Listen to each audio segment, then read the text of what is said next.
I'm not denying that. I mean, for God's sakes, we have a what is it? We have the fucking orcs who are just too stupid to realize shit, and we also have the Digonauts, which are basically Digonauts. No, no one. Okay, That will basic. Monster Hunter. Mm, It's a monster. no, Yeah, it's from Monster Hunter. no, no. It's from 40k. Basically, Digonobs are they're humans who were on a colony planet, basically trying to settle a world. Then the Necrons came out of the ground because of like robot zombies. Don't ask me why. And then the orcs also came up. And so eventually these humans, after like centuries of fighting between the orcs and everything, they basically started to adopt orc culture to the point where they start painting themselves green and somehow have managed to acquire the energies of the Waaagh. And so essentially they're orcs in everything but name. Huh. Like I said, it's sometimes 40k can be goofy as fuck. So we should embrace it.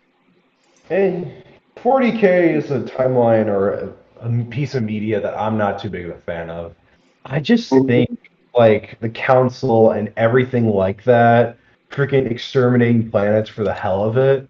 I am a big fan of just being an underdog and being a rebel. I would love it if we could take down the council. And I believe that there's some stories that do that. But I have a I feeling don't that think it ever ends though. I I don't understand think there's an ending to 40k.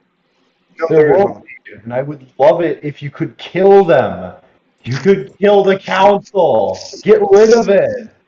Establish peace in the universe, for fuck's sake. That's the funny thing. There is something called the end times, basically, which is supposed to be like 40k's big like ending, and they're kind of building up to that. The idea that how do I put it? Hold on, bear with me. Too much fuck shit has happened, and the galaxy's at risk. And so now, basically, groups are going like, okay, let's start working together to stop this shit. That's basically what's happening. But nobody's accepting it because, essentially, Games Workshop is being idiots about it. I see. I've heard they've done a lot of idiot things. Oh yes, well here's the worst thing, right? So we all understand how copyright works, right? So long as you make something that do something that's transformative. If you're just using another property to critique something, then you're okay with that, right? Yeah. Okay. So basically, Games Workshop says fuck that shit, and what they wind up doing is they actually started to claim people's YouTube videos, their animations. Basically, they give you an option. You can either A, sign a contract with Games Workshop to create Warhammer 40k content for them, but you have to take down your videos off of YouTube so they can put it on their subscription service, or you refuse and they'll try to sue you for copyright infringement, even though you've done nothing of the sort. That's terrible. That's evil. Yeah, so basically, some people took the deal. Most people just said, fuck you then, I'm leaving the 40k fandom, and yeah, a lot of people chosen option B quite a bit. Jeez. Has there been no uproar to this?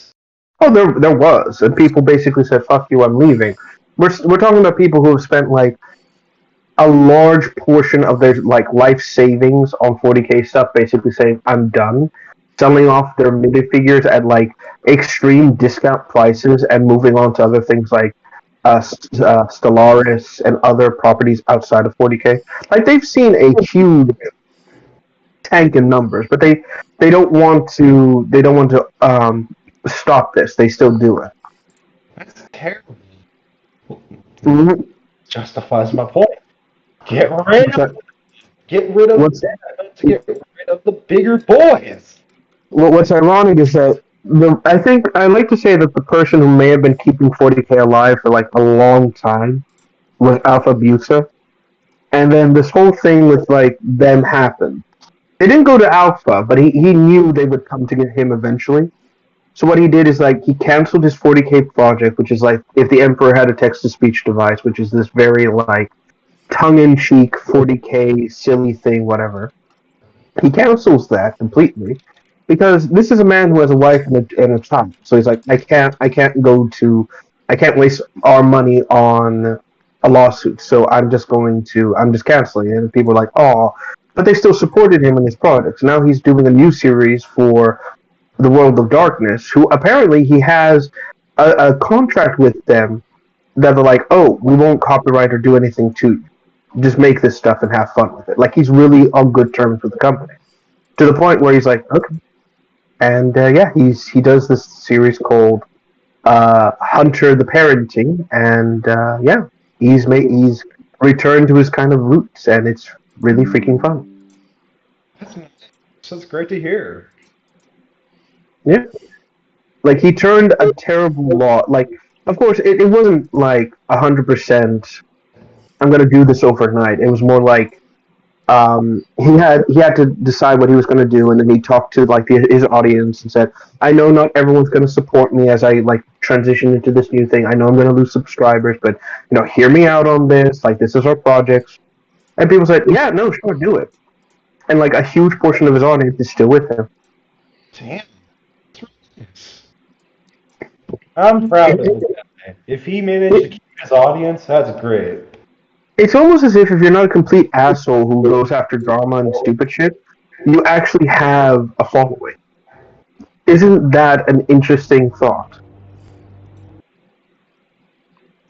I feel like you're attacking me personally, Grandpa. A little bit. I appreciate drama from time to time, and I actually really like talking about it. But silently, you kind of hurt me. No, I'm talking about like people, like YouTubers specifically, who think, oh, the only way to stay relevant and everything is if I start drama with some like smaller groups and this, and this. It's like, no,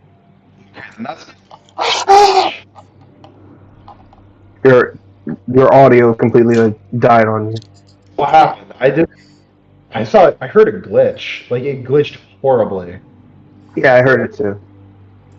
Jeez, sounded like a scream. Yeah, that whole like. Yeah. So Jordan, What was I gonna say though? Go ahead. I was gonna say something before you went on that Warhammer rant. I just can't remember. I don't know. It was like something was making me mad, and I was gonna talk about it. And now I lost what I was gonna talk about. The rage slowly subsided. God damn it! Now I'm angry because I wanted to get that off my chest, and now I'm gonna think about it later. you don't know what it is though? I forget what it is, but it was bothering me or whatever. It was Real annoying. You just didn't know how to continue. yeah. I wanted to talk about it. It's just I got interrupted and I forget what I was gonna talk about. Retracing your steps.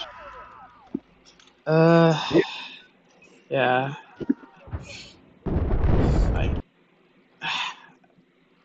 Mm-hmm.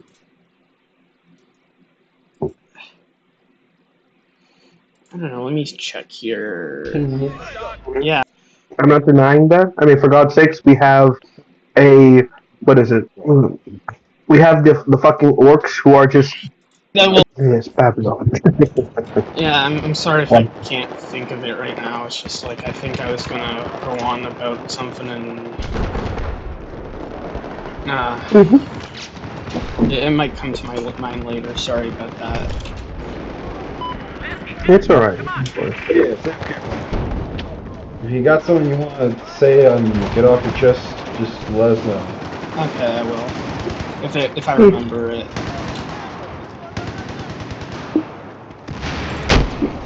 Mm-hmm. Wait, what?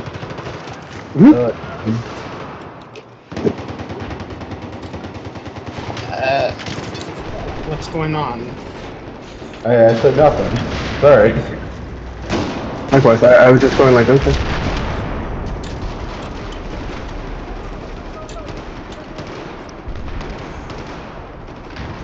Oh, crap, this is-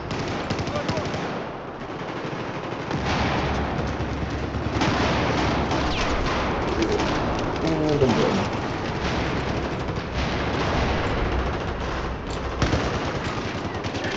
It's just slacking people. And I'm just like, I see you and I'm a slap.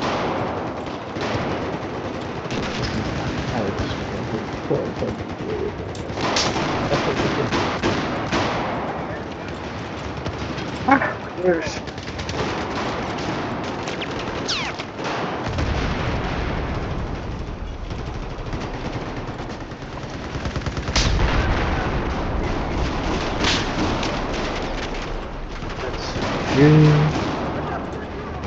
Evil things, nation.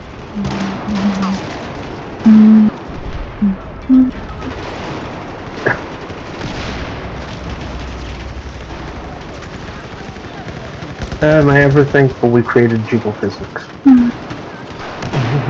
Yeah, It's great stuff. I am too. Well, it isn't just like for the obvious like tit functions, but like everything else. Like it's like yes. Well, yeah, throat physics for like dinosaurs and stuff like that. Or belly stuff for like female characters. Like yes, like that belly jiggle. What What? are you doing, man? I'm playing Battlefields. And not working on Armageddon. Alright. Why do you do these things? Just why? Because I didn't know why I didn't want to work. Not on you. it. No, not you. Not you. I meant him.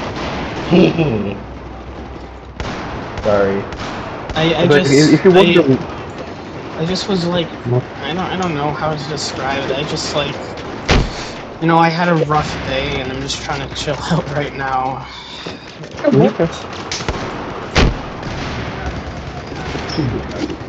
I might do it later since it is Sunday, but yeah. Motherfucking damn. God, motherfucker, that. Yo, my motherfucking phone number, please, 1702 for you. God, motherfucker, that. I love that guy just going like, yeah, I got a deal for this bitch right here. Just for this car. But it's got a slight dent in the back. Like the whole thing is just destroyed. And it's got a jet in the back. So fucking funny. I mean, to be honest, I'd buy that off him. Just so I can like drive it off somewhere and destroy it. It's like, Yes, I'll destroy it again. well, no, like, it's worth its weight in scraps. So just kind of like rip it apart, destroy it. It's like, okay, I'm gonna sell this all. Goodbye.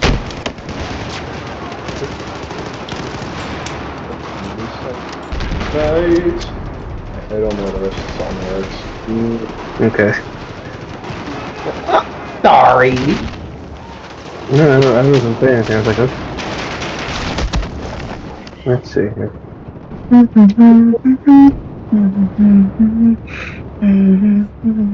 And now I got double trigger in my head. Double trigger. A double trigger, yeah. Devil May Cry 5? No? No one? Good song. I'm sorry if I don't know a It's lot. a I good haven't song. played a lot of games when I was No, I'm not saying anyone. No. I'm not saying it's like, oh, has anyone played? It's like, has anyone heard that song? It's like, It's a good song. yeah. It's weirdly catchy for like all the wrong reasons. Wait, what song are you guys talking about? Devil Trigger. Oh, that's not what was humming. Oh, that's not what I was humming, actually. Oh. What was it? A Pymation song. A Pymation song. Is that the one with the ball? No, the one with, the Happy Jam one. Right, he's a song artist. Just forget about He does that. animation, songs. He's cringe. He's a furry. I He's don't a know what else furry? to say. Oh, he's a fucking furry. Has no one noticed this? No. I did, and he used to do ponies. He He's a furry stuff. He was a brony. I believe he would like to bed with Princess Celestia. Oh, I saw that thing you posted, the gun. Yeah. Like, all filled opponents. Now hold on a second here. Did he react to that? Because I don't think he did. No. He didn't. If he does, it'd be funny as all hell. But I feel like he's probably not. He's old enough to understand it. If he gives me that, he's just giving me what I want. He's a fucking horse. I'm not the good kind of whore.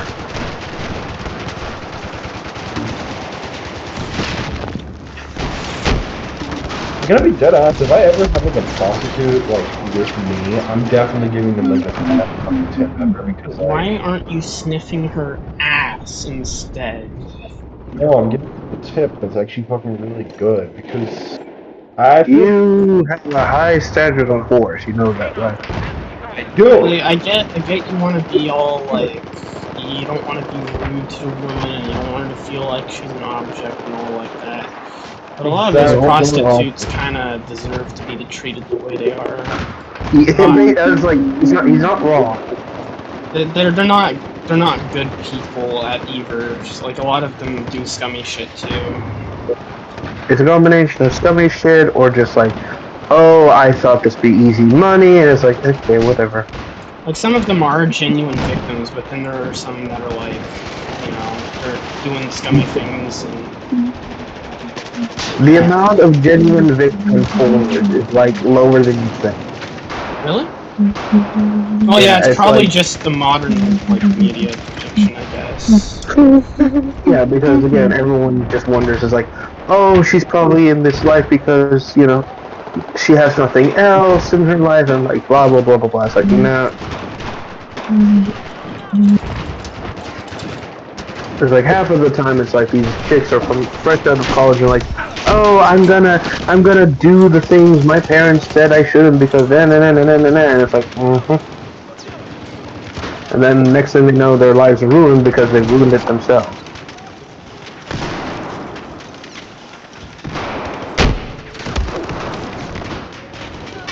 Especially when it just comes down to the whole, like, oh, the glitz, the glamour, I'm gonna be a powerful whore. It's like, no, you're not. No, you're not. You don't have it in you to be like some hardened mob, bitch. Yeah. Okay, hold on again. I'm sorry, but I was not following for a portion I of could that tell. conversation. Oh my. I'm I sorry could tell. for a portion of the conversation because I was looking at a Family Guy bit. Of course you would. Okay, Grandpa, do you mind stating your opinion but making it kind of basic so I can understand it? Like, what is your opinion on homeless?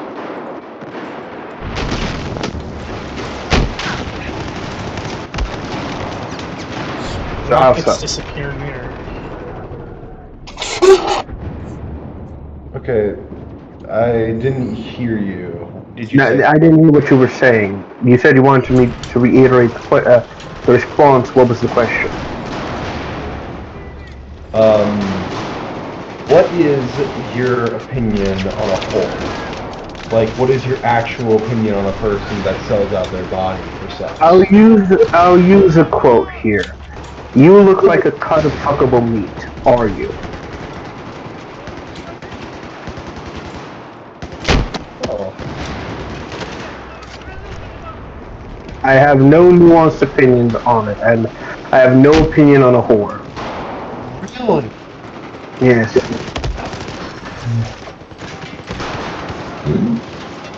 It's like anyone, like, I'm gonna be honest, anyone who pays for sex is the biggest loser of the world and deserves to be ridiculed. Full on, no stop. Does that count to animations too? Animation, you're getting your rocks off to something. You're paying for porn. That's slightly more dignified than paying for sex.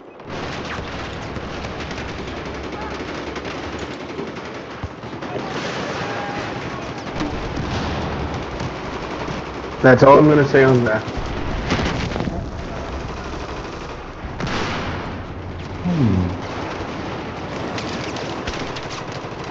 I have a very, very, very straight to the point opinion on many things. And I do not mix words.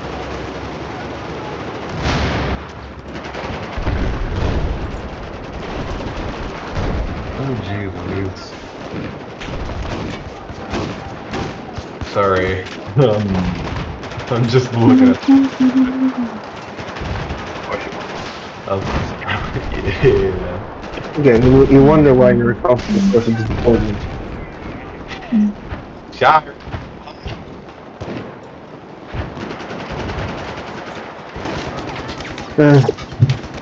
What was that here?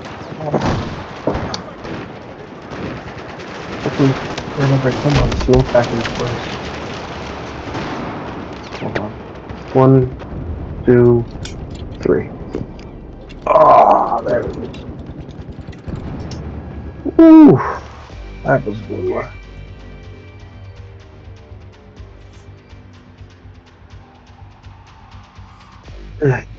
Oh my god.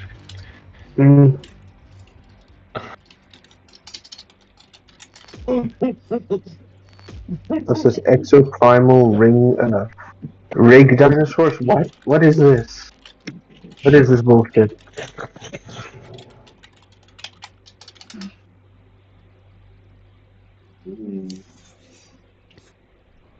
Okay.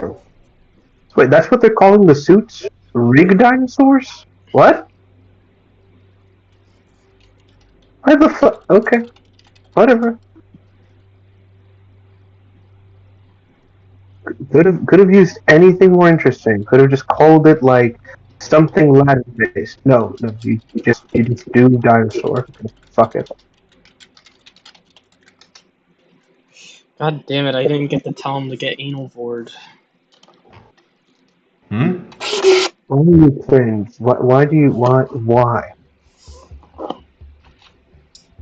Because at least I'm not telling people to end themselves. You're not pulling the not dark side though. Low tier god. I mean, automobile wrecks is something that I find funny to say. Yeah, whatever. I hope your family died in an automobile wreck. It has the way Wings says it. He's like, I hope your family dies in an automobile wreck. Like, it's just so fucking upset. It's so dead inside. Like, the delivery is super deadpan. It's like, whatever. It's like, Jesus. You know, I've actually, like, I want to mention this. It's like, do we still hate Wings? I don't. Or do we think he's been like, yeah, it's like, how do I put it? Wings is. He's not detestable. He's kind of been broken already. Like the trolls run his life, and he's just kind of accepted that. So, I guess like there's nothing really heinous that he's done that we can like rake him over the coals for. It's like he knows his place and accepts it. So I guess that's I find myself being more mad at his trolls than himself, because his trolls are just trying to be like. You know, they pretend to be above the whole virtue signaling, but they act like social justice warriors towards Wings. You know, they're always trying to cancel him. They just want to kill him, that's the thing. It's like, yeah, that's what I mean. They're like... you know, the people on that Conway Whale Watcher Discord, they're the most, like they're just so much worse than Wings, and I don't like how people try to, like... And I've told you this before, I don't like how people brand the trolls as people who just want to see Wings do better. No, Wings' trolls are, like, I've said this like 100 times before. Every troll community is different, not all of them will operate in the same rules. Like, for example, the Christian troll community is observe from a distance, do not get involved. But it's also like, do not do harm to Christian. Like that's the other thing as well. Whereas with like something like Cyrex's whole um, community is more like he's an active threat to children, and if you beat him up, that's fine. We won't judge you for it. You know. With Wings is more of a case of like his trolls like fucking hate the guy, like just full on. I loathe the very nature of it, basically, and I think like that's it. Kind of just creates this sort of sense of like this isn't normal. Like I hate saying like oh trolling isn't normal because it makes like the people who actually need to be trolled thing is like, oh, I have a legitimate like shield, and if I paint them as like mentally ill, blah blah blah blah blah, right? Yeah, like DSP is like my trolls are the mentally ill, evil, rotten people. Snort Exactly. back. Exactly. That's kind of the thing. It's just that, but this could be applied to Wings' trolls because they really want to see this guy just suffer and just suffer and so like there is no we should stop this. You know, it's just a constant no. Wings needs to eternally suffer. He can never have one victory. He can never have this. He can never have that. And it gets to the point where it's like, then okay, what's the point? Why not just take a pistol and just shoot up his place and kill him? Why keep playing this fucking game? You know, like what sick satisfaction do you get from basically at this point just tormenting a fat guy who is so destroyed by us that his prospects of ever getting a legitimate job are just like they're through the ground. It'll never happen. He will be our punching bag from today to the day he dies. So why what's the word? So why bother? You know? Yeah. Like a lot of, like not only that, they also take part in a lot of doxing to the people that go against them, and like a lot of people don't know about it, and I just hate, like I said this already, but I hate how people glamorize trolls as these good people when they really aren't. They're like they're just bad people that get like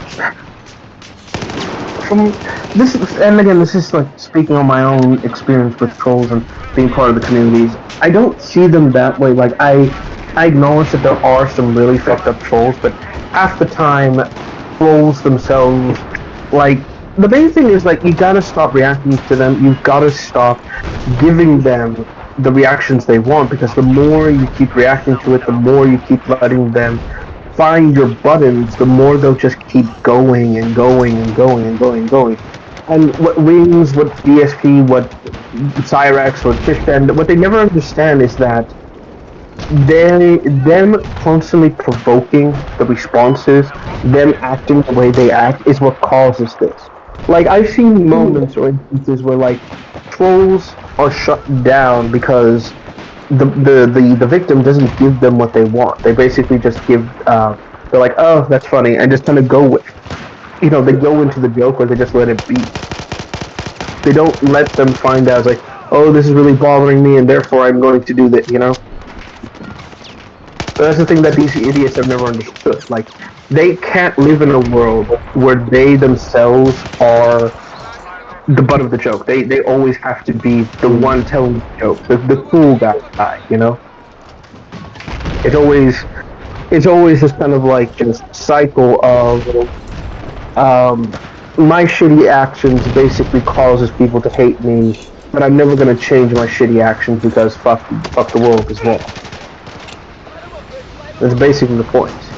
Like it's even worse with like Phil himself, where like he is stuck in a position, like physically stuck, I should say, where no matter what he does or what he'll do or what he'll say, he'll always be a laughing stock, a loser. He'll always be a failure in life, and there's no amount of I'm going to protect myself, I'm gonna like isolate myself from the world is ever gonna change it. His people's opinions on him are set in stone. Like just like how Christian can never get a normal life, Phil can never get a normal existence out on the internet. He will always be like a living meme.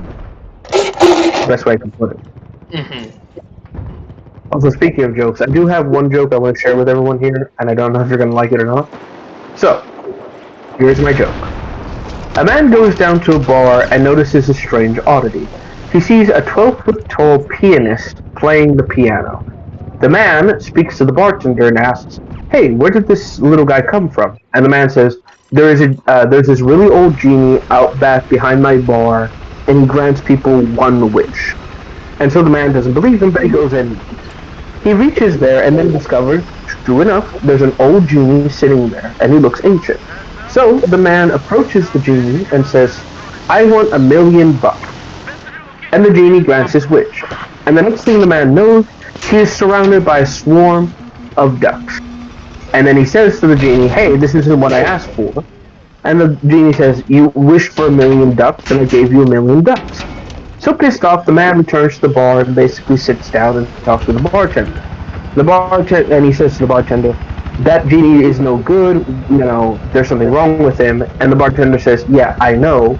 And then the man says, "How do you know that?" And he asks the man, "Do you really think I wish for a 12-foot tall pianist? Or a 12-inch long pianist?"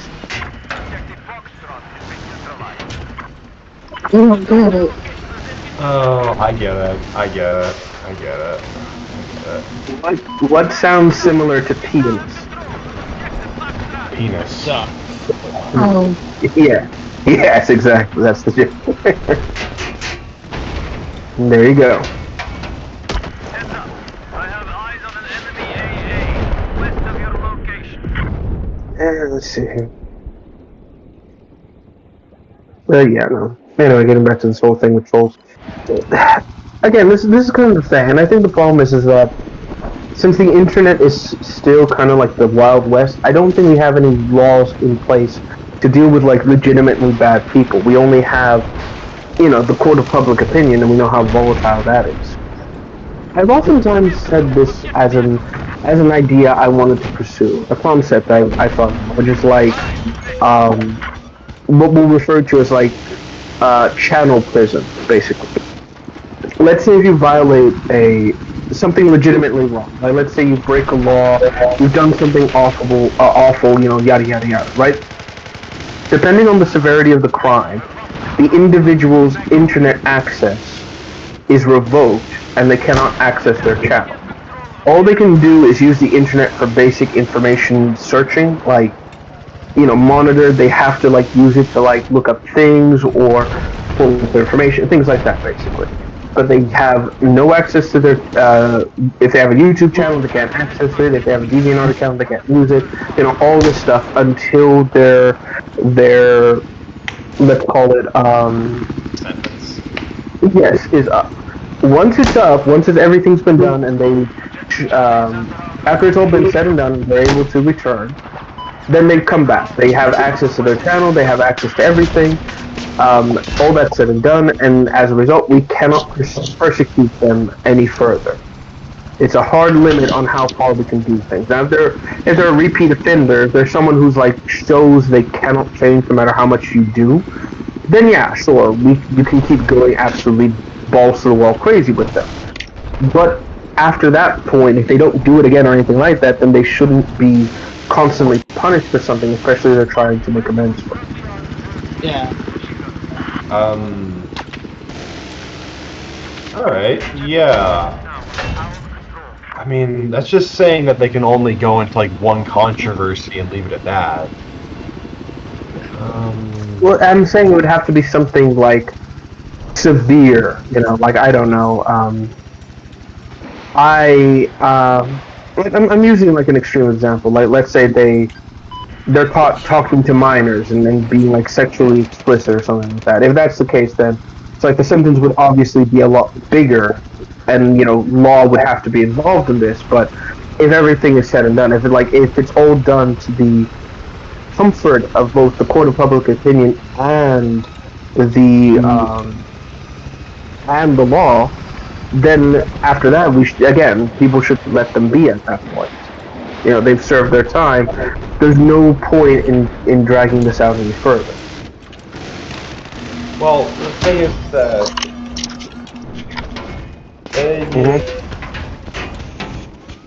yeah, you're right. I mean, I was gonna say though, because people like tend to forget and tend to like not remember, and then when they hear the information, they're just like, "Oh, that person did a bad thing. They should be punished," and they don't know that they've actually been punished for it. So, yeah, I definitely agree that some folks shouldn't have to go through like this whole rigmarole, emotional rigmarole, over and over and over again, and it should just be like one thing. And the punishment should be removing access to the internet. That is such an ingenious punishment. Yeah, that's how it should be. But because nobody, naturally the pit will probably be like, oh, who makes those decisions? Who revokes their access? Like yada yada yada. It's like, okay, at that point, there is no state consensus. There's no is no and should not be any what's it called? State, or sorry, the Bureau of the Internet or anything like that. It should just be how it should be approached. At that point, I think it should be up to the individual and the community that they're being accused of to decide that. And I think like a good example of this, at that point, it should probably be left to the individual. Like, let's say, for example, they have to take the sabbatical. They basically have to say, okay, these are my social medias. This has all been locked down by so-and-so in the community. Like, let's say it's someone they trust or someone they know. There will be no further content from this point forward. This is the start of my sentence. Here is my list of crimes. I'm accused of la la la la la, and I've been found proven guilty of these crimes, and therefore I'm exiling myself for the appropriate amount of time. Then they do that. We don't hear from them for like 2 years or whatever, and then when they come back, they basically say, "This is the end of my sentencing. I am here again. I am back to where I was." Sorry, not where I was. I'm back to the channel. Everything is back in order. I have served my sentence, and hopefully we can move on from this.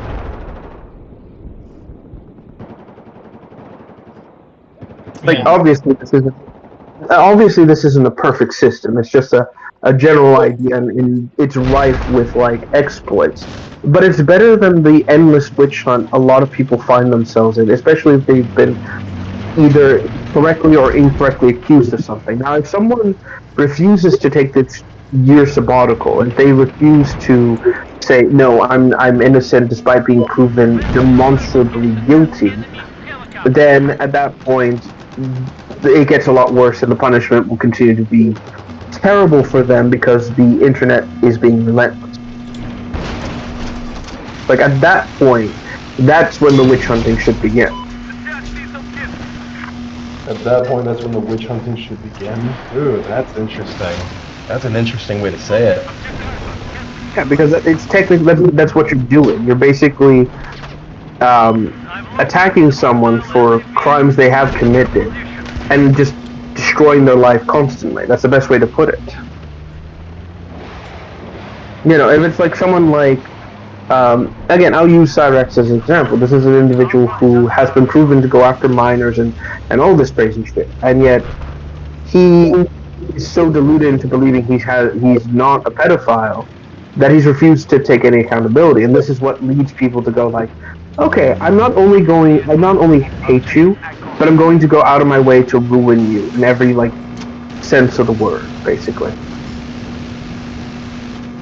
And only recently did he do an apology, but it was such a load of baloney that no one believed it. So, it's only gotten worse, and it shows that when you do an apology, not everyone's going to believe it, and that's everyone's prerogative. But how you choose to, or how you present yourself, and how you present yourself after the apology, that's also important. If you just say, "I'm sorry for da-da-da-da-da," and never go into it, and just say, "I'm sorry because I'm sorry," and then act like the same person you are after after all that, then again, that shows you weren't sorry for your actions. You're just sorry you got caught.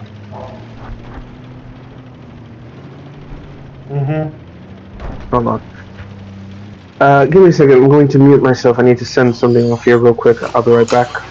I didn't mean to jump off. I'm real tired. And I got. Alright. It's been real nice talking to you guys. I'll see you soon.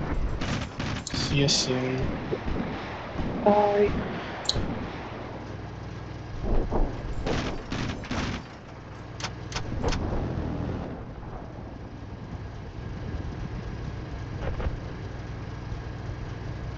Radio is the enemy takes south of your location.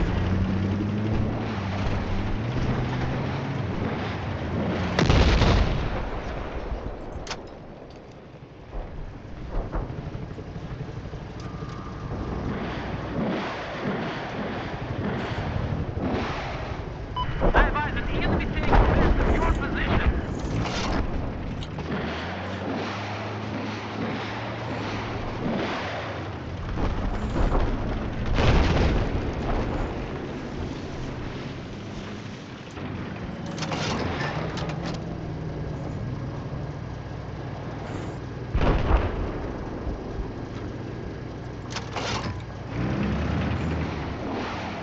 Wait, is anyone still here?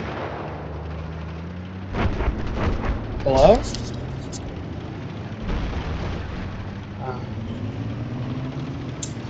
Shit. Still here. I'm just doing something. Oh. Okay, that's okay.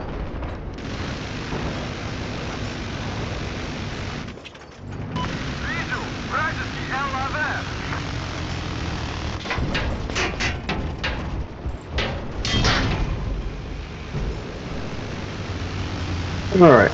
But, yeah. Anyway, there was something else I want to mention. Oh, yeah. I can't really safely say... Like, okay, here's a question I want to ask. When it comes to, like, people like Wings, like Darkside Phil, you know, these, like, unrepentant, like, assholes, do you think them getting beaten up is right? Do you think that they should have a smack of reality? I don't know. I don't really like to chase justice, I guess. No, it's not. It's nothing to do about chasing justice. I'm just saying, it's like, do you think if they were confronted by someone and actually like beaten up over like the stupid shit they said, do you think this would get them to change? Kind of like realizing, oh shit, I got beaten up because I'm an ass, No. or because of what I did. No. Okay. I'm kind of different. I'm kind of different on that, mostly because I think if someone is like, you know, if they do get checked because they're like being an asshole about something, like legitimately provoking someone and then like getting into a tussle because of that, and they're talking shit like non-stop, I do think that will what's it called? I do think that will get people to kind of like change their ways in like a very simplistic sort of sense, like realizing, what's the word? Like realizing, oh shit, you know, like my consequences have actions, you know.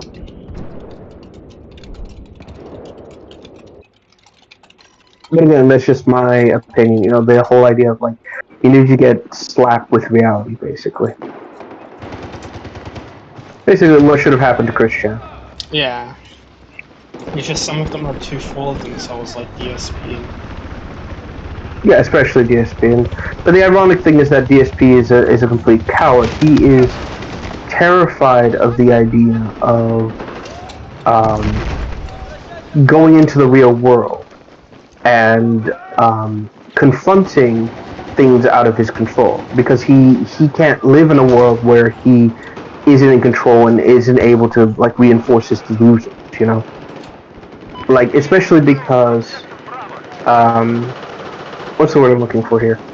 Especially because it's when it comes to DSP in particular, he has single-handedly managed to isolate himself almost exclusively into becoming isolated from reality, isolated from his consequences. And it's not done him any favors. He's basically put himself he's willingly put himself in a cage, and he cannot for the life of him escape it. Which is both sad and kind of expected, especially when it comes to like the life he lives. Like he went on a like he finally got the thing he wanted. He got an opportunity to go on a podcast and what's the word? Got on a podcast to basically, like I said before, spread his pignosis to other people. And not only did this explode in his face, but the people who what's the word? The people who I'm trying to think of the right word here. The people who gave him the time of day, who actually gave him the opportunity to spread all this shit, turned on him because they finally said, it's like, okay, this is bullshit, yada yada yada, and as a result, whatever quote unquote goodwill he received fell apart. And now he's basically back at square one, basically trying desperately to get more views, and it's just not happening. Like, this is a man who has successfully managed to put himself in a position where nothing he does will ever be successful. And he has no one but to blame but himself. He had every opportunity given to him, and he successfully managed to squander it. And like I said, this is completely different from you in particular. You specifically, you don't squander your opportunities as much. You try to actually make them work, which is respectable. But again, this is someone who is at the ground level and basically winds up failing almost at everything. Yeah.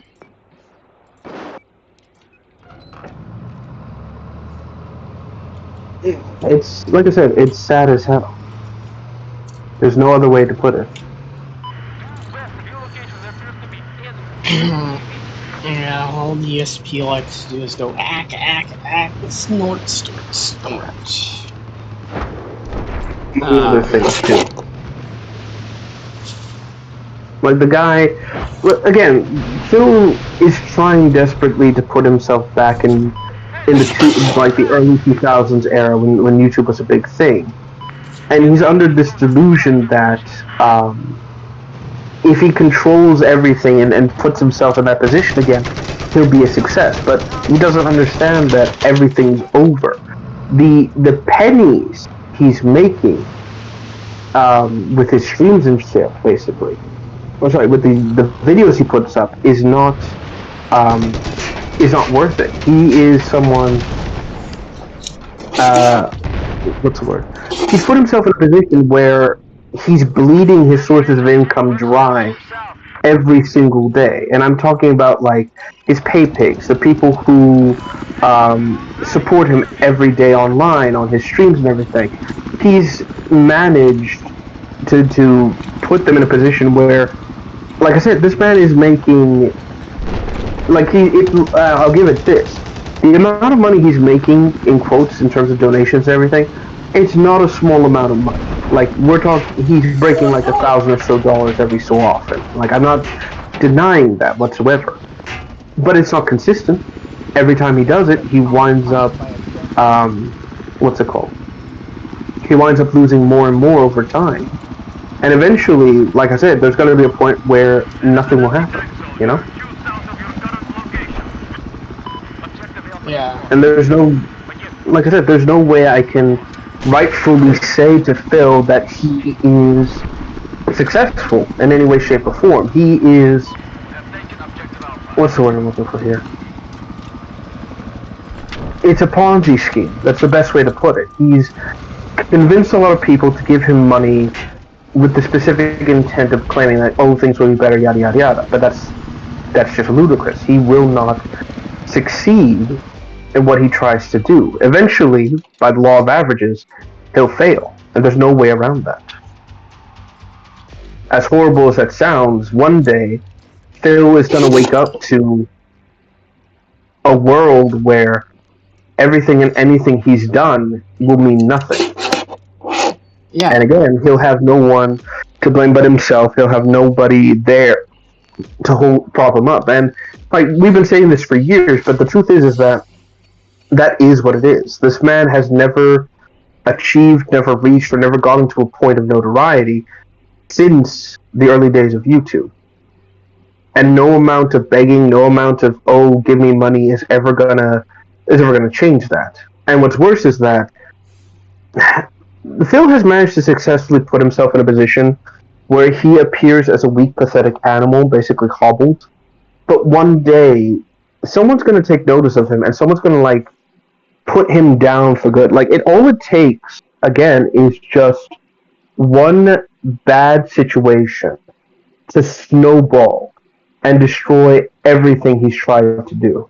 Like I said, he's one bad day away from everything, his empire of ash to fail. There's no way. Like I said, there's no real way around that. He is doomed to a slow death, and one day. And in fact, the other thing as well is like, I've mentioned this as well. I wouldn't be surprised if one day he pisses off that wrong person, like legitimately some crazy individual, and then winds up getting, like, actually hurt in public. I wouldn't be surprised if that happened. Yeah. I mean, I guess that's why he keeps to himself in this gated community. My friend looked into that. She lives near the area, and she knows the place. It's not actually a gated community. It's a, what's the word? It's not actually a gated community. It's partially gated. It's not like, oh, you need a code to get inside. It's more of, there's some areas you can go into, some areas you can't. It's like kind of run down. It's basically for old people to retire. That's why Phil got it, like, quote unquote dirt cheap, basically. And like I said, he's kind of put himself in this place. He's not as protected as he's trying to claim. He's actually extremely vulnerable. What's it called?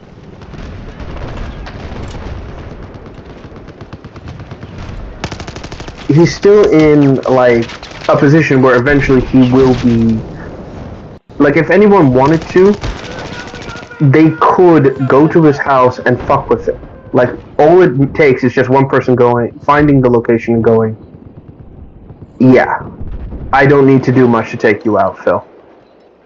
Like, I wouldn't be surprised if one day, like I said, someone, like, gets a rock, throws it into his window and says, sorry, Phil, you're not as safe as you want us to think. That's just not how it is. And he is lying desperately to try and save face, to try and claim, like, oh, if you do this, you'll get arrested for trespassing. It's like, yeah, you could get arrested for trespassing on his property, not the neighborhood. Like, that is the biggest problem. Like, that's the biggest lie he hasn't been able to rectify. Like I said, there's nothing stopping, like, me from going into the neighborhood and looking around and considering, like, oh, maybe I'll buy this house or whatever.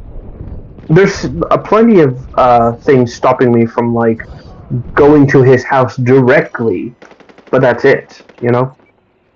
Everything else is basically fair game. And that terrifies him to no end. Like, if people found out that he is vulnerable like that, he would more than likely just, like... I legitimately think he'll start buying, like armors or like crazy shit just to protect himself. Like, that is how absolutely terrified this man is. And it is sad, it is pathetic, it's exactly what we expect of Phil. This isn't a man, this is a creature that wears human skin. Yeah. That is true. There's no real... Like I said, there's no real way around it. It's just... It's the nature of the beast, basically. Or it's the nature of the pig. Pig. The pig is... Mm-hmm. Oh, I wanted to ask, the concept arts I gave you, what did you think? I thought they were pretty cool. The endless were in them. spotted a sniper to your If north. you get the Halo Infinite meme where they call the Mamalocaris the Endless. Yeah. Like I said, I was playing around with the idea of giving, I wanted to give the Metal Sonics kind of like, those are controlled a different set of eyes, you know, the greenish kind of look to them. These little worms is kind of like obviously the worms aren't going to be the actual things you would create, but this is more of a proof of concept of what these aliens could be.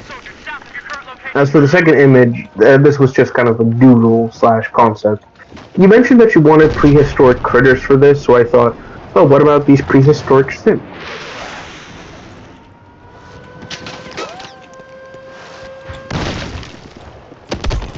Yeah. Yeah, I thought, hey, why not? These could work. And it's like, look, weirdly fitting. They do happen to work. I think it's because it's such a design, or like, what's the word? Like the species was so weirdly evolved that we can see it. Well, it's true. I mean, this is a shrimp with no legs and like two weird like teeth mandibles. That's it. Like what in nature said, yes, you shall be like this weird shrimp creature. That You know? was the very early life forms, so. No, I understand that. I'm just saying it's still funny. What's the word? It's still funny to me because it's like you said, it's a very, very early species, but it's still kind of like silly if you ask me. Like, I started life like this because why not?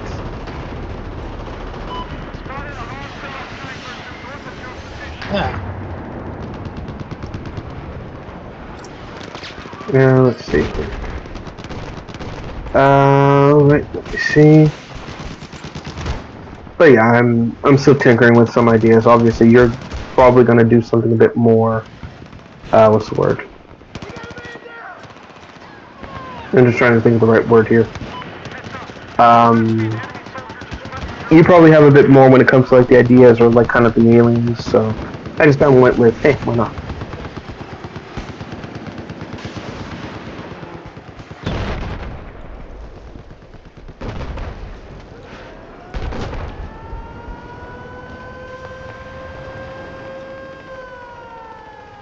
Let's see.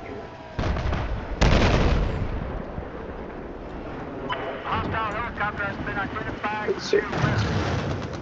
Do just that.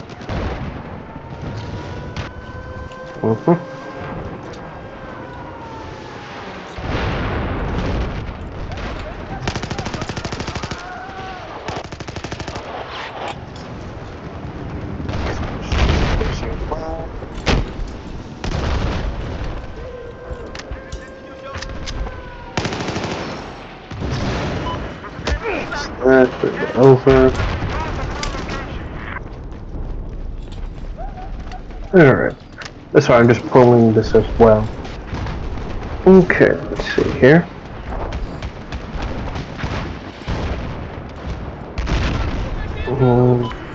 Okay.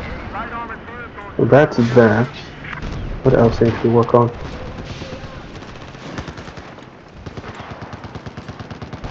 Okay.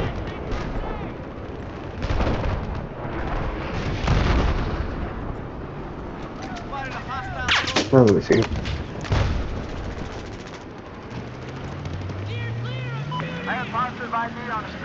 Oh my god, dude, these people just stand still so I can repair you. Hold still so I can start shooting you full of bullets. Specific. Yeah, I'm trying to help my team here and they're just running away from me. Oh god, you're shooting a little repair robot. Jesus Christ, what a freaking virgin. I mean, yeah, Wally never hurt anyone, you don't gotta shoot him.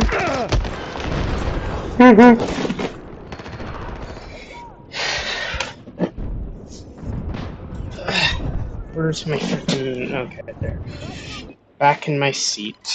Properly. Yes.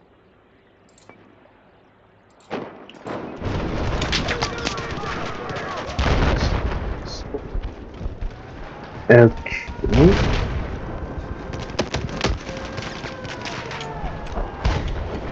Let me see here. Objective go.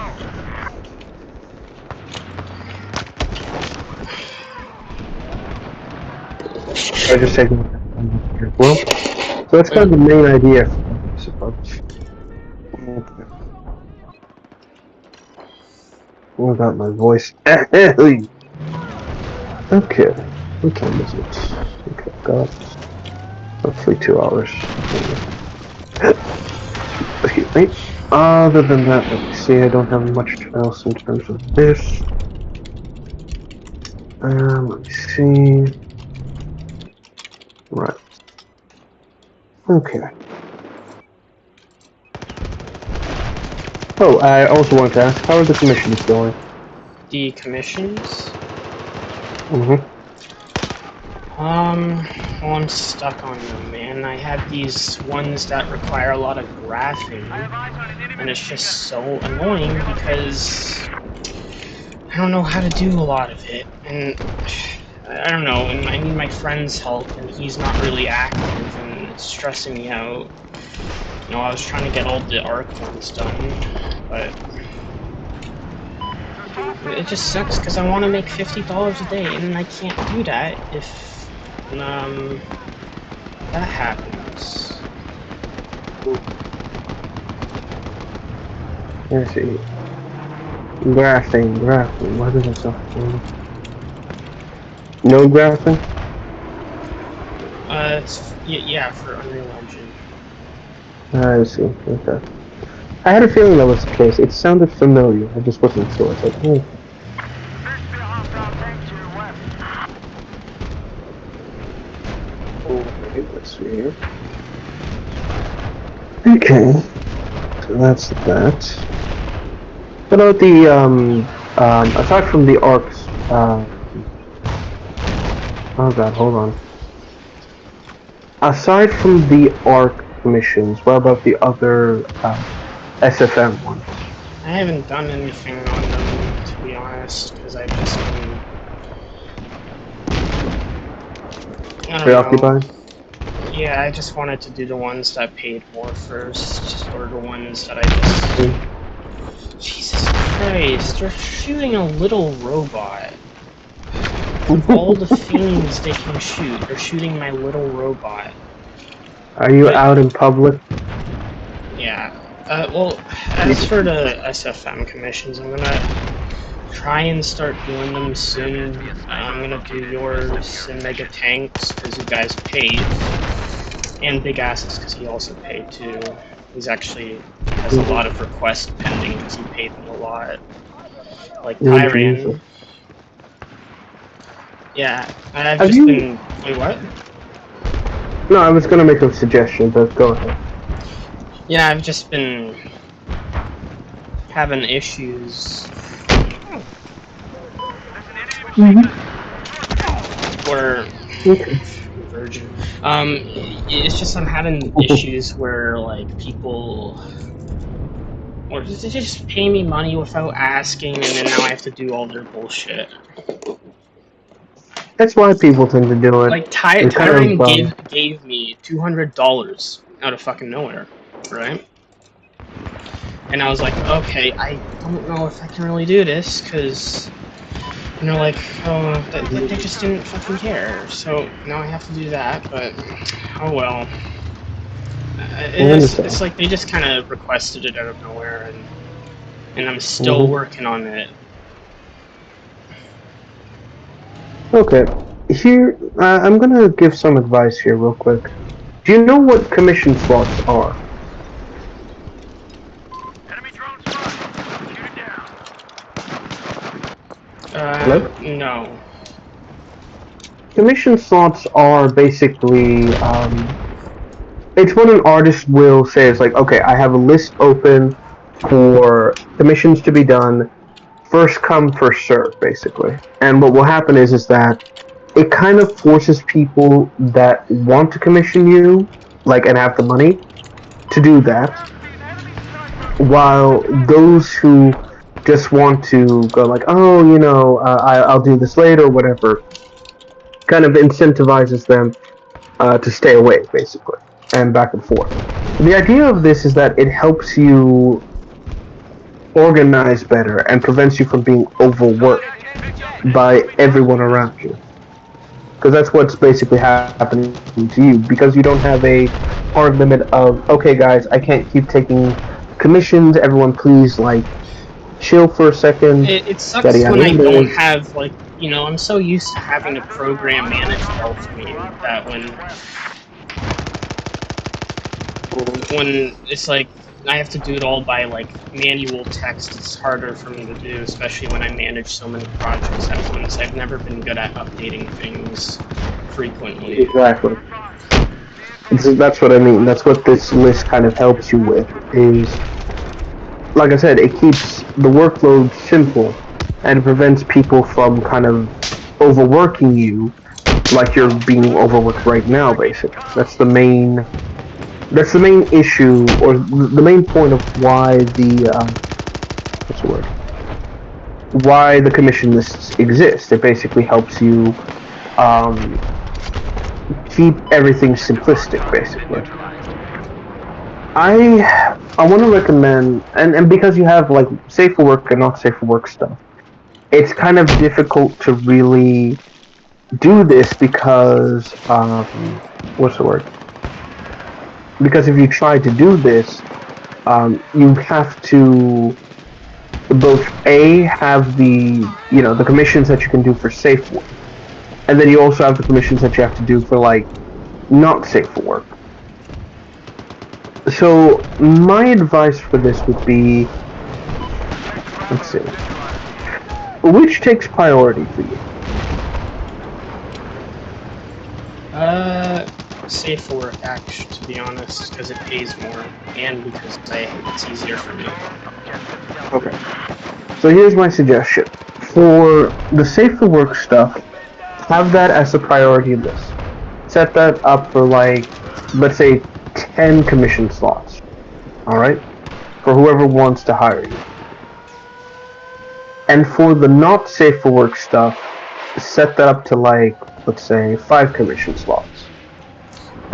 That way you have your main source of income takes priority, while the other source of income takes a bit of a backseat.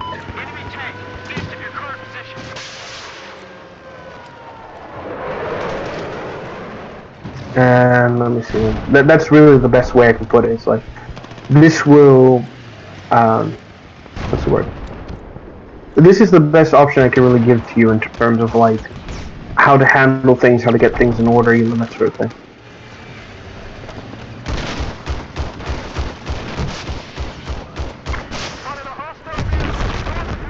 Again, it all depends on what you want to do.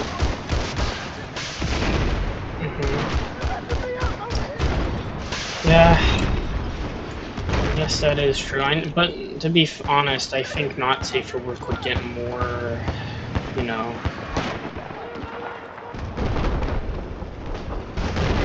More what? Money? More people coming in. I see. And I am going to raise the prices because I'm sick and tired of being paid like $15 to do a week's or month's worth of work. It's just pissing me off and making me not want to work on it, I understand. So you want to keep it, what's the word? You want to keep the workload consistent with, what's the word? With what you do. With the price, I should say. Yeah, and my animation has improved a lot, so I feel like I shouldn't be, be doing it for dirt cheap, I understand completely.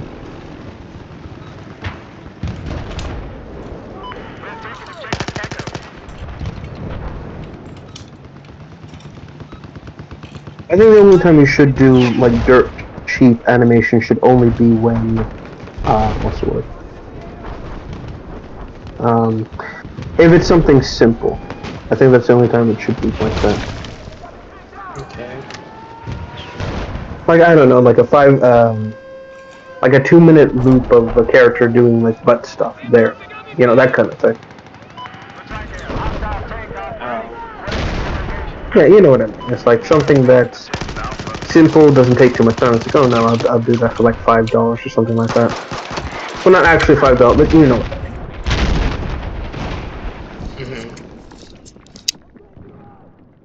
mean. Let's see here.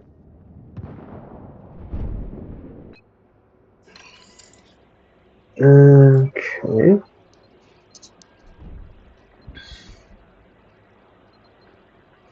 Can't think of much else, at least in terms of what else to really suggest or do at that point. Like I said, if you you can decide however you want to do your pricings and things like that. It's all up to you, but it doesn't necessarily need to be exclusively to you, you know?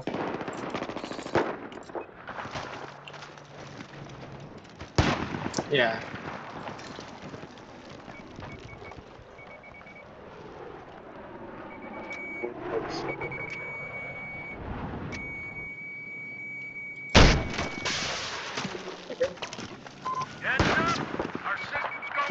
Just on that end. Yep. Okay. You know what kind of surprises me about Ark, to be honest? What? The fact that, and I'm talking about the game itself, I'm not talking about mods or anything like that. Like, Ark is... What's the word? Hold on. Ark is very, like the whole thing is like, oh, we have, these arcs and things like that, and yada yada yada yada. But of course, by that same metric, you also have it like, oh, there's creatures, there's beasts, a lot of, yada yada yada as well. And I'm surprised that they don't do more, or they haven't done a lot of monster stuff outside of like, I think it was 3 expansions. Like the first 4. Mm-hmm. No, 5 actually. Really? There's Scorched Earth. There's Aberration, Extinction. What's the other one? Genesis Part 1 and then Genesis Part 2. Which is technically 4. I mean, technically 5, but it's also kind of 4. Yeah, and I'm just saying it's what's it called?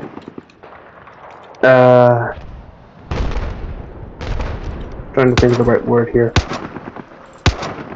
I just find it funny that the whole monster aspect of Ark isn't explored or wasn't explored more until after all this. You know? That's all I'm just saying, really. It's kind of sad.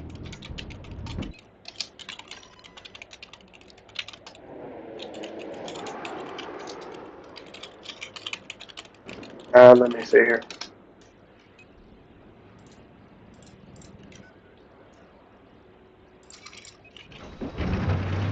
Let me see.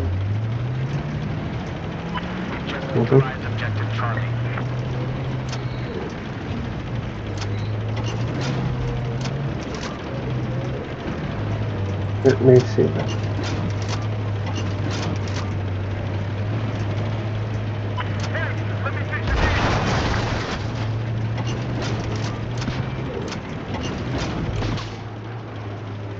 Let me see if I can do this.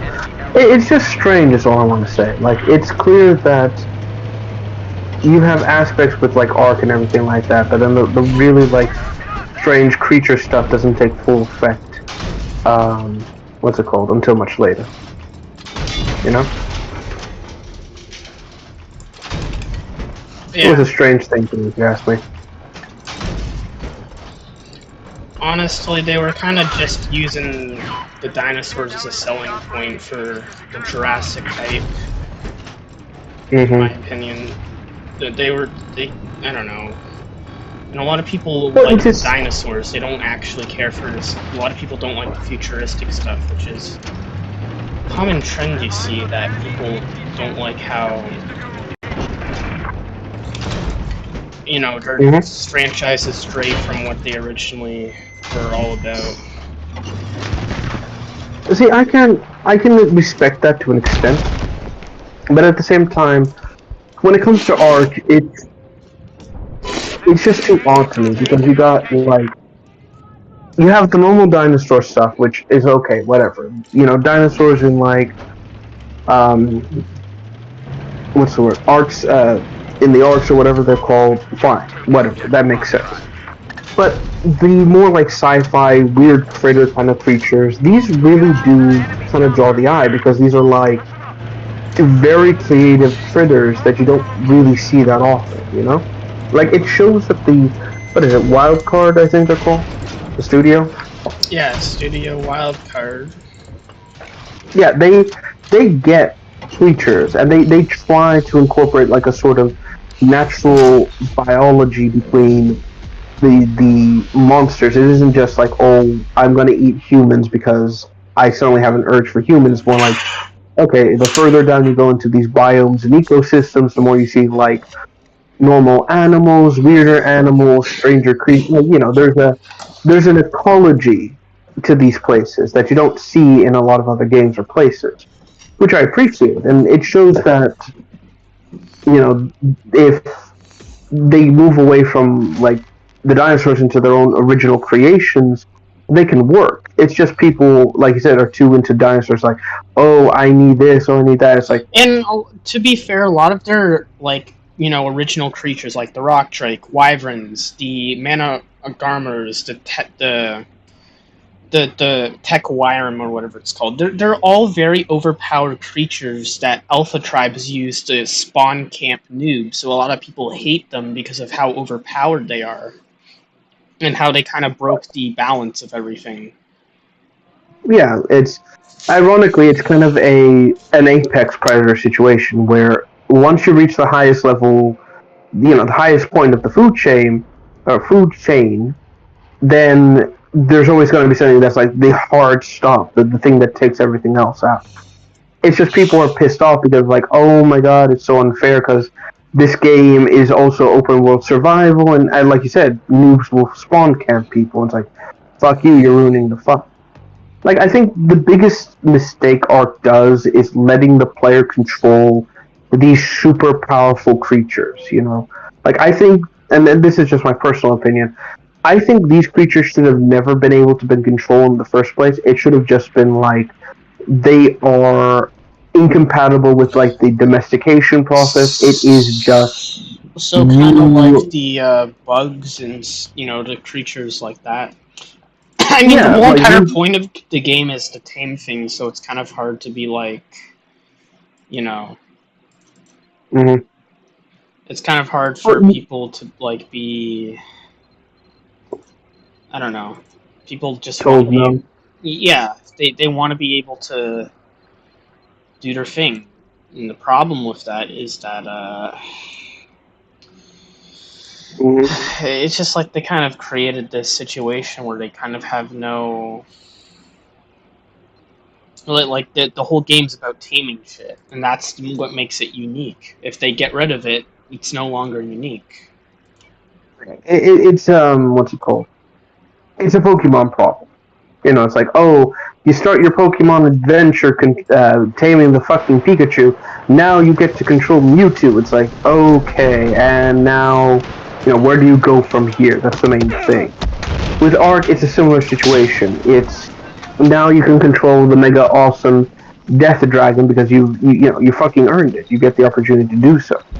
That's, like I said, I've got no problem with that. I just think that the best way to kind of mitigate this is either try to set it up in such a way that this creature cannot, you know, so easily kill players through spawn camping, or I don't know. Like, I don't want to say diminish its power because I've never been a fan of that. I've always hated the idea of developers setting up like, oh, this is the mega ultra god killer gun, and then the moment you get it, it's like less powerful than what you want, you know? Yeah. Like, actually, to use a COD analogy, it's like getting the ray gun in Zombies, and then it's like the same power as as the starting pistol.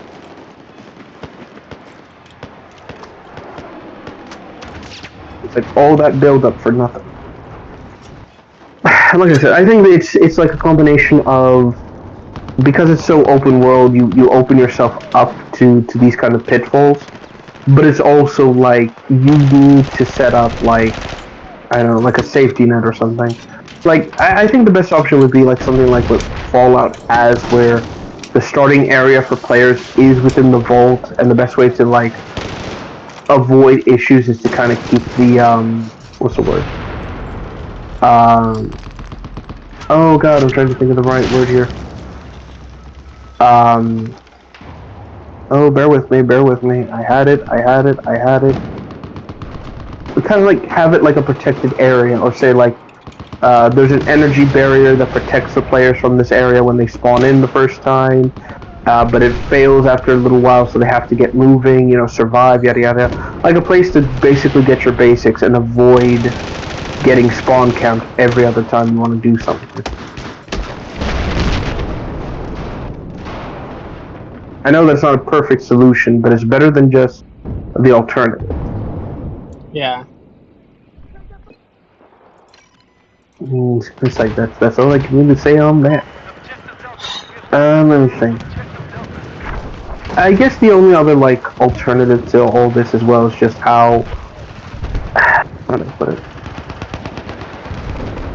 It's just one of those problems where you just can't avoid the pitfalls of Arkham. Like, there's just going to be a point, like with Pokemon, you're going to reach that ceiling of, we've beaten God, now where do we go from here, you know?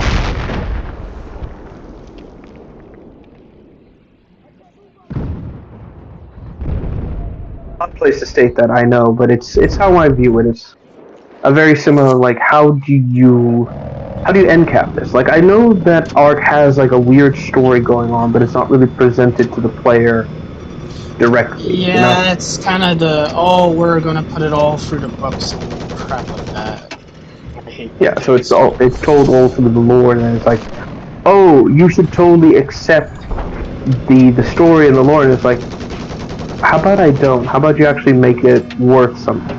Like, as the ironic thing is, like, if you want something like that done correctly, I would recommend looking at Subnautica, because that actually, what's the word? With Subnautica, especially with like the second game, they really amped it up and like added the story into it. Like full on. I still haven't got to beating the second game because I kind of got stuck on something. Is it a technical problem or a puzzle issue? It's not. It tells me to do a quest. I did it, and it says it's not complete, so I don't know what to do. Okay, so it's a technical bug. I see. And I kind of just got bored then. Alright. Oh my god, don't revive me if you're just gonna get me spawn camped. Anyways, yeah. But that's what I mean. Subnautica started with a lot of promise, but they kept their word and said, yes, we added the story. And look at that, the story was added in the sequel. Like, they kept their word, and they've tried everything in their power to keep the game interesting. Yeah, I mean, the ice thing was supposed to be in the first game. The second game's more of a DLC than a sequel. Yes, but it doesn't, like, yeah, it's the ice stuff is supposed to be in the second game, I understand that. But it's not like... No, it was supposed to be in the first game, but they had to cut it out. I'm sorry, in the first game. Sorry. But it's not a case of, like, it being chopped out so we can have more money later. It's more of a case of we legitimately couldn't find a way to put it in, so, you know, bear with us while we try to get everything sorted. Like, that's the... what's the word? That's the biggest example I can say about this, is that this, they actually went out of their way and added, you know, they added stuff for the players. They actually said, we couldn't do this thing we wanted to do with the sequel, but we'll find a way to make it. Or sorry, in the first game, but we'll make it work. And they did. To their credit, they did. They made the sequel legitimately interesting. It's a world which is full of weird fish aliens, and that's good enough for me. Which, by the way, I'm not sure if this is a cartoonish world or if this is more, what's the word? Like stylized realism or something like that. I never understood with Subnautica. Yeah, I was kind of like weird about that. Mm-hmm. It's kind of like a mix of the two. Yeah. I mean, I don't know if, like, for me, I'm not sure if you could, like, if you put, excuse me, if you gave, like, a Fortnite character the Subnautica gear, would it look normal? Would it look, like, out of place, you know? It looked normal. Like, Okay. Yeah. Alright, good. To be honest, I've been humoring and contemplating the idea of doing a, what's the word? A sort of like Discovery Planet, what's it called? Discovery Planet, underwater documentary of the fish people, you know, the aliens of Subnautica and things like that. I've been kind of thinking about doing David Attenborough kind of thing, you know?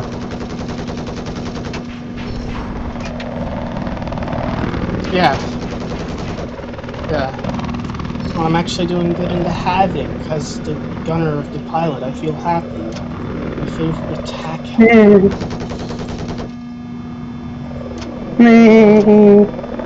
So yeah, it's something I'm working on. I just don't know how I want to present it yet. It's still kind of like in the air, I want to say.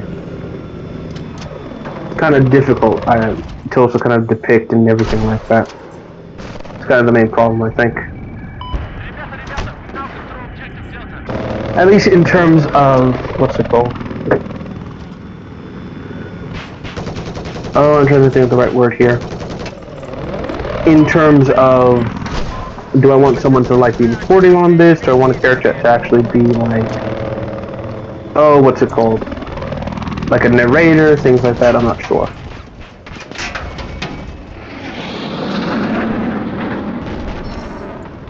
It's still kind of like in the air, I want to say. Yeah. I'll see what I can do at least with that, because I still want to make it into something. It's just going to be very difficult to go through. Let's see here. What else do I need to work on? Yeah, there's some other Resident Evil projects, things like that. So kind of in the air. Let's see here. Okay. There anything else you want to talk about? Honestly, I will say something that was pissing me off today is people like defending, you know, censorship of, you know, female bodies and like remakes and stuff like that. That's what was pissing me off. Yeah.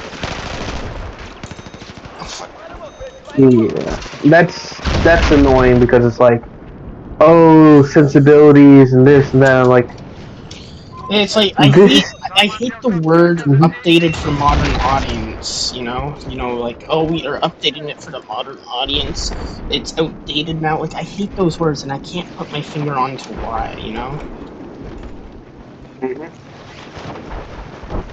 well, it's because it's code. It basically says we're not updating it for modern audiences. We're updating it because we ideologically disagree with the message or the vision of the original. Basically, they're making. That's what it is. There's no way around it. Yeah, that's exactly what it is. That's what my problem was. If they're like they're not updating it for modern audiences, they're updating it because it doesn't go with their political ideology. And I see so many people say, "Oh, why are you complaining about them changing it? You're so sensitive." And it's like, why did they have to change it in the first place if it wasn't such a big deal, you know? Like I said, it's because they cannot, for the life of them, they just disagree with what's being shown. I think a good example of this would be there's an old black and white film. It's called All Quiet on the Front, and it's a movie that talks about the German side of the First World War and basically how things happened with that and all that sort of stuff. The film basically shows how Germany would go to like colleges, places like that, where people were like of age, and then glorify the war as like some great thing. It's like, oh, you should go and join. You'll be a hero. You'll join back. Like you'll come back. Blah blah blah. Like a lot of things modern militaries like to do, right? But what wound up happening is that in the film, you follow a group of friends who joined the German front, and one of them, you follow him specifically, and you just kind of watch him slowly lose his. I don't want to say childlike wonder or anything like that, but he starts to realize that he's been duped into What is it? being a cog in the Are you machine. talking about All Quiet on the Western Front? Yes, that's why I said Yeah, that. I saw Critical Drinker talk about it, and it got me interested in watching it. Yeah, I there's remember two. that. There's two though. There's the original, which is the old. I want to say 1890s. Sorry, not 1890s. There's the old black and white film, which is really powerful and does a good job amplifying this. And then there's the Netflix adaptation, which this is a case of updated for modern audiences, but it's actually true because they updated the film to be a much more accurate depiction of the war outside of the original movie. Like, for example, how the old V5 tanks actually worked, how difficult these battles were, all that sort of stuff.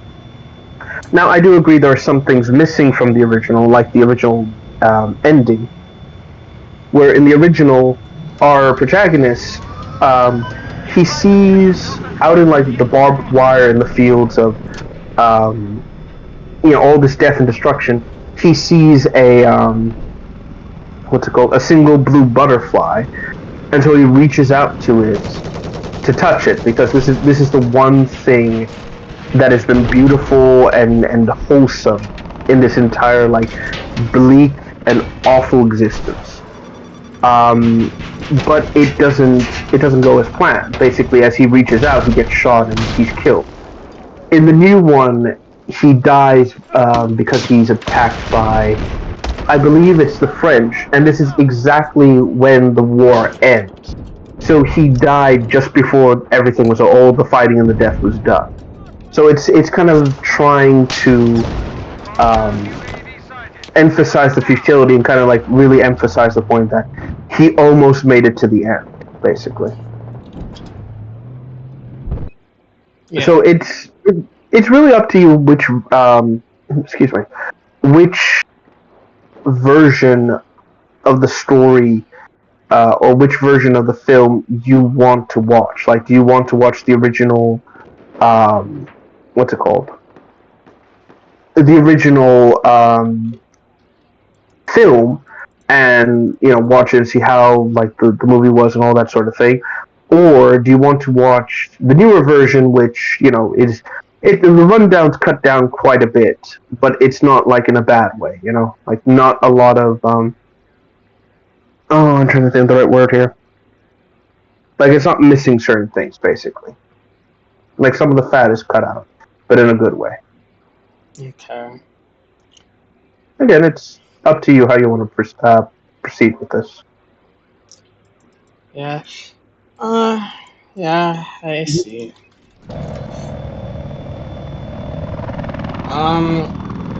Alright. Yeah, okay, thank you for telling me about that. Again, you're not wrong to view the whole like updated for modern audiences as code for we changed this film to better fit the political standard. But at the same time, sometimes, and I do mean sometimes, the updated for modern standards does tend to work, but in, like I said, a completely different way.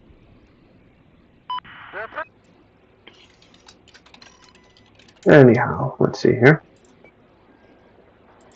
All right. Anything else you want to talk about or discuss?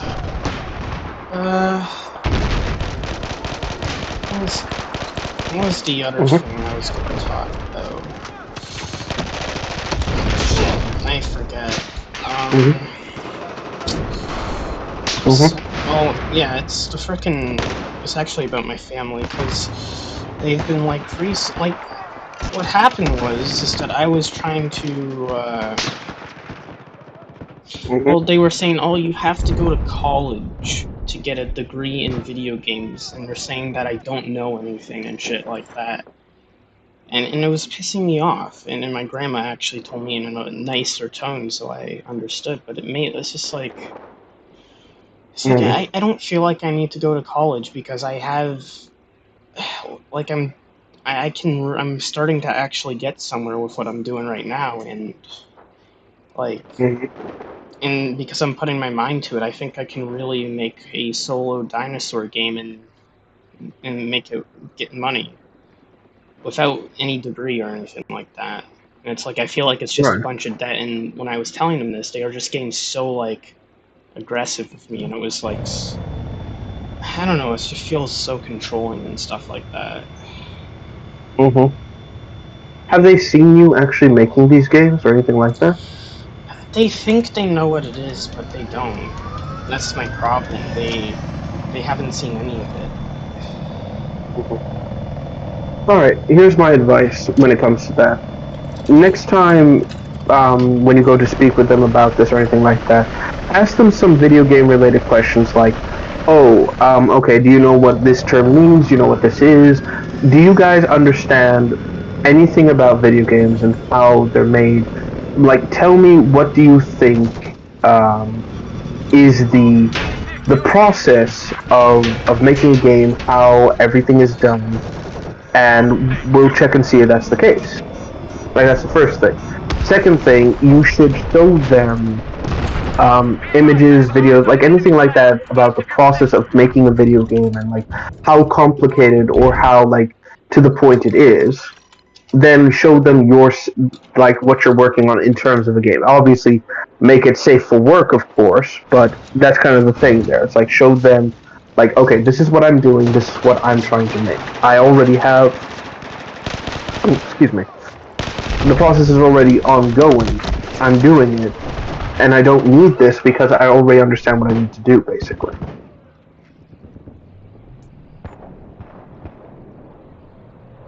Yeah. Of course, this is just what's the word? This is just my oh dear, I'm trying to think of the right word here. This is just my rough, like, basically to try and help out and kind of avoid confrontation, because yes, it is important for you to what's the word, to have a college education specifically for like things like oh, I'm trying to think, like to get a decent career or job. These things are important. They're not wrong about that, but this is also a case of you need to know what you're going to go into in terms of college before you start making any agreements or any actual, like, yes, I'm going to pursue this and take on whatever debt there is. Yeah. Like that's the thing a lot of parents I don't think understand is that college debt is now a much greater problem than it was like when they were kids, and now you have to pick and choose what you do for college. In terms of your college education, you just can't say, "Oh, I'll do a general graphics design thing," and that'll pay off for itself, because you'll wind up with a useless degree. Now, again, I'm not trying to say fight your parents because they're wrong. I'm just saying more of a case of, you know, meet in the middle and see what can be done. Yeah. It's just like, I don't think they understand the internet either, and how easy it is to actually have success. Like, I have YouTubers who, Fusion Z Gamer, he played my FNAF fan games. I can literally ask him or a few other guys to play my original horror game about dinosaurs, and they would do it, and it would get tons of attention, and I could pretty much, and if I could keep the flow up, I could pretty much make a living off of making smaller games like that. Like, Right. that could work out well, and it's just I have to put my mind to it, otherwise it won't happen. Right. Again, the main thing as well is that this sounds like they're letting their non-understanding of games and like how they're made and everything. They're having that like dictate how you should proceed. Basically, they're assuming, I should say, that you know exactly nothing like them, and thus you need an education. They don't Yeah. understand that you actually. Yeah, they kind of like think, oh, without an education, you are worthless. And I don't know, I don't think that's the case. And you also have the fact that, what was I gonna say again? Sorry if I keep forgetting. Is No, you're fine.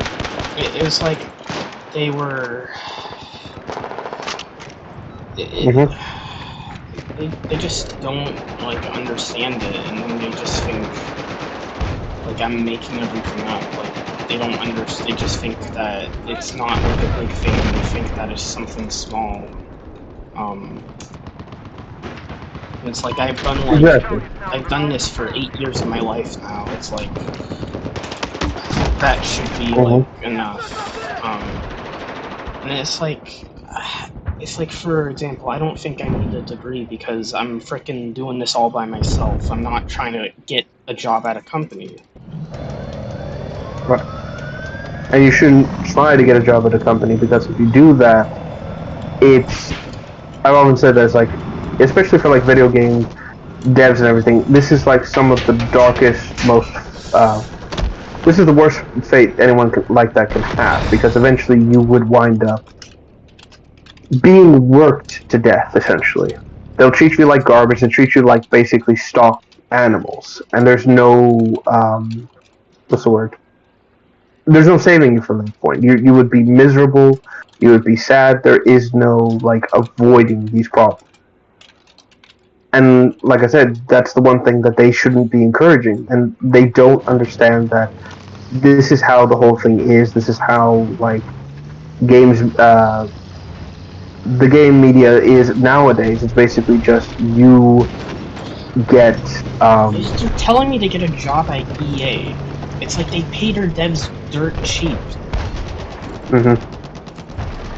Again, like I said, gather information, basically spread it out like a portfolio and say like, okay, so this is the situation, this is what's happening, I know you guys think, this, and this, but please hear me out. Respect what I want to say about this. And just hear me out. I'll provide proof, I'll provide information, I'll answer any questions, all of it. Just please hear me out and actually listen. Yeah. Right, I'll try that then, because it's like, I'll be honest, a lot of the time I don't have the proof to my argument, but I know I'm right. That's the problem I have, because I just, like, you know...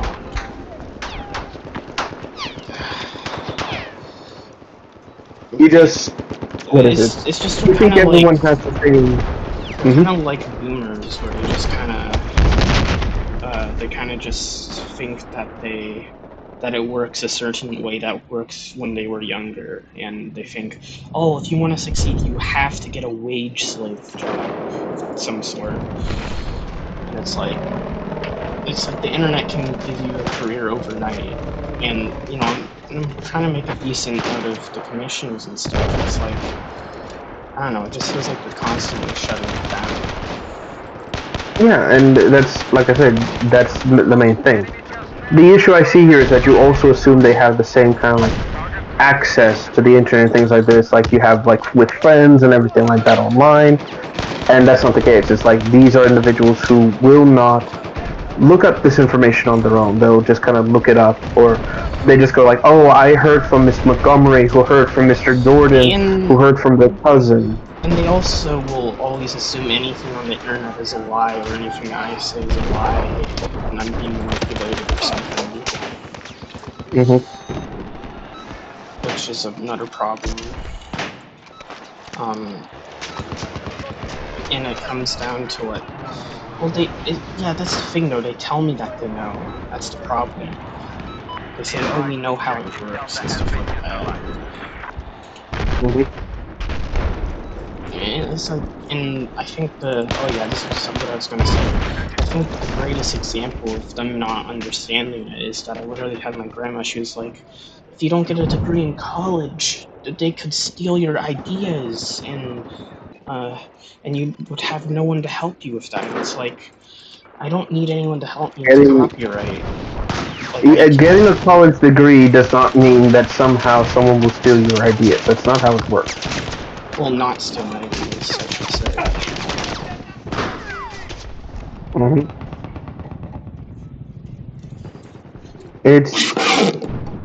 It's just one of those problems where it's like you hear all this, you see all this, and it's like, oh, it's like grandma, take your normal pills. You need your normal pills, grandma, basically. But that's what I mean. It's just a constant problem of, and again, this is especially the case with boomers. They don't understand that things in the world have changed since their time, and they don't understand that not everything is like in the 60s where you have to constantly fight, you have to constantly like struggle and do this sort of shit. You know, it's a completely different beast. It's a completely different era. All this sort of thing. And again, I believe they can be reasonable. You just need to put your arguments forward and explain everything that's happened. You know. What they often do though is they often like get angry and don't like when things don't go their way, you know. Like, they're not willing to like hear me out a lot of the time. They kind of are kind of controlling about that. Enemy just hit someone as a high-value target. And that's really kind of the point there. But there's not much, like I said, it's just a constant issue where I think having to describe and explain your situation is very difficult, but I'm sure if you word it correctly, if you provide your proof and explain the situation to them, and even show them, this is what I'm working on, this is what I'm doing, please trust that I've got something set. I'm sure they'll listen, and I'm sure they'll be supportive of what happens.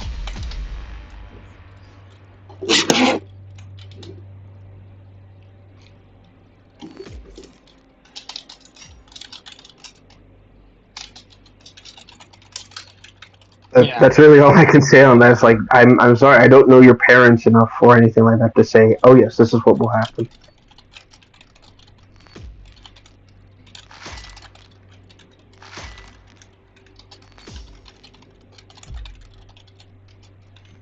Let's see here. Yeah. Yeah, Mm-hmm. sorry to bother you about that too. No, it's fine, you're not bothering me. Again, this is... I do enough of this at my job to the point where I'm just kind of used to, being the source of like, here's what you could do, or here's my suggestion for you to get back on your feet. It's like I said, it's kind of second nature at this point to me.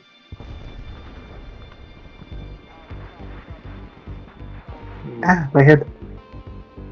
But again, you've got an incredible amount of talent and passion.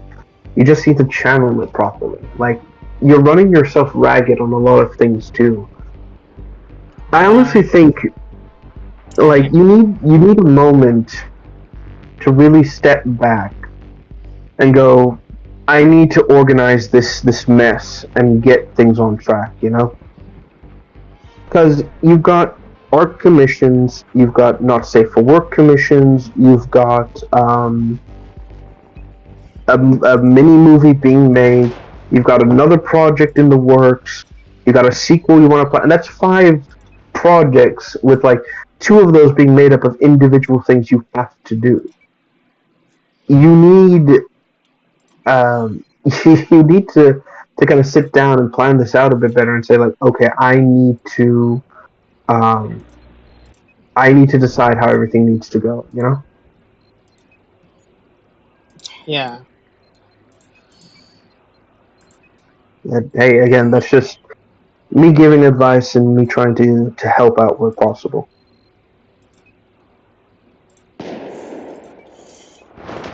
Other than that, I really don't got much else to say.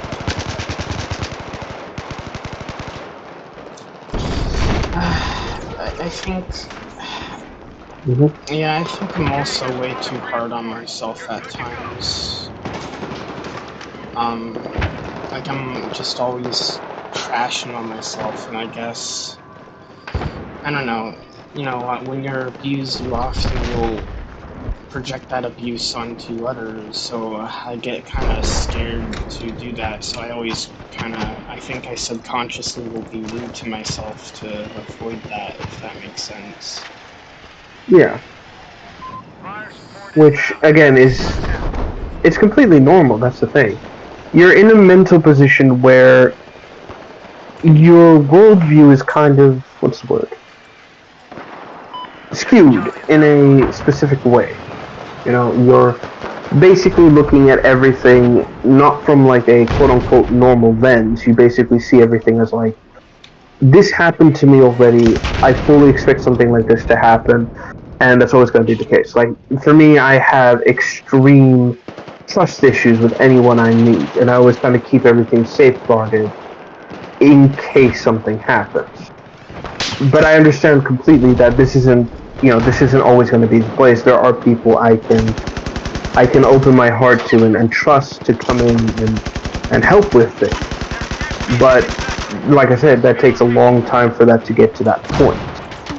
With you, it's a similar situation where you have been like mentally abused by others, taken advantage of, and have essentially you've never been given like genuine, legitimate compassion from another human being. It's always been, okay, I'm nice to you, but I expect this, or hey, I gave you this, so give me this in return. It's always been kind of like that sort of situation, you know? Tit for tat. Yeah.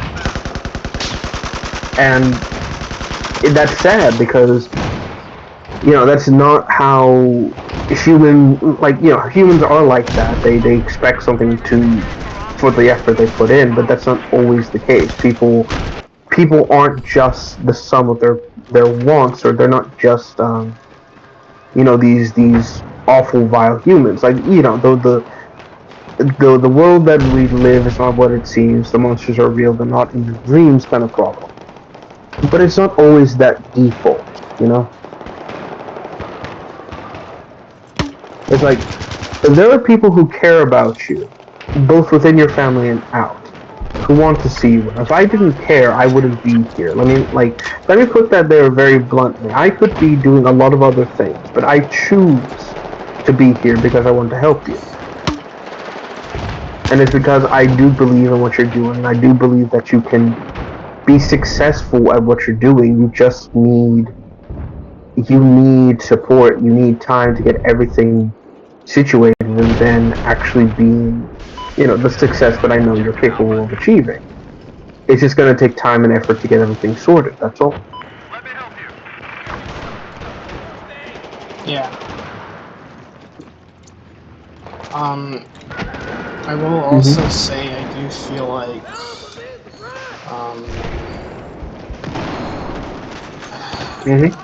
well, it's mainly because I think I started being very hard on myself and being very paranoid after a lot of dramas in 2020, and there were times where I screwed up legitimately because of my mental state, and I kind of pushed away people who wanted to help me away, and I thought they were trying to hurt me, and then there were trolls who made things worse for me by manipulating the situation with fake screenshots and DMs, and it's happened many times to the point where every time I feel like I'm wrong, I'm right, and every time I feel like I'm right, I'm wrong, and and I have trouble with having confidence in myself. Like, I'll be honest, like, every time I say something, I'm scared. Like, I don't have confidence that I'm right unless someone else tells me I am. And a lot of the time, it's just easy to demoralize me because I have a lot of cognitive disassociates where I just, I have trouble thinking I'm right because of that whole drama where I feel like, oh, if I think I'm right, I must be delusional or something. I don't know. Like anything I say must be wrong. That's what I'm scared of. Right. It sounds like you were gaslit, basically. Yeah. A lot of the And times.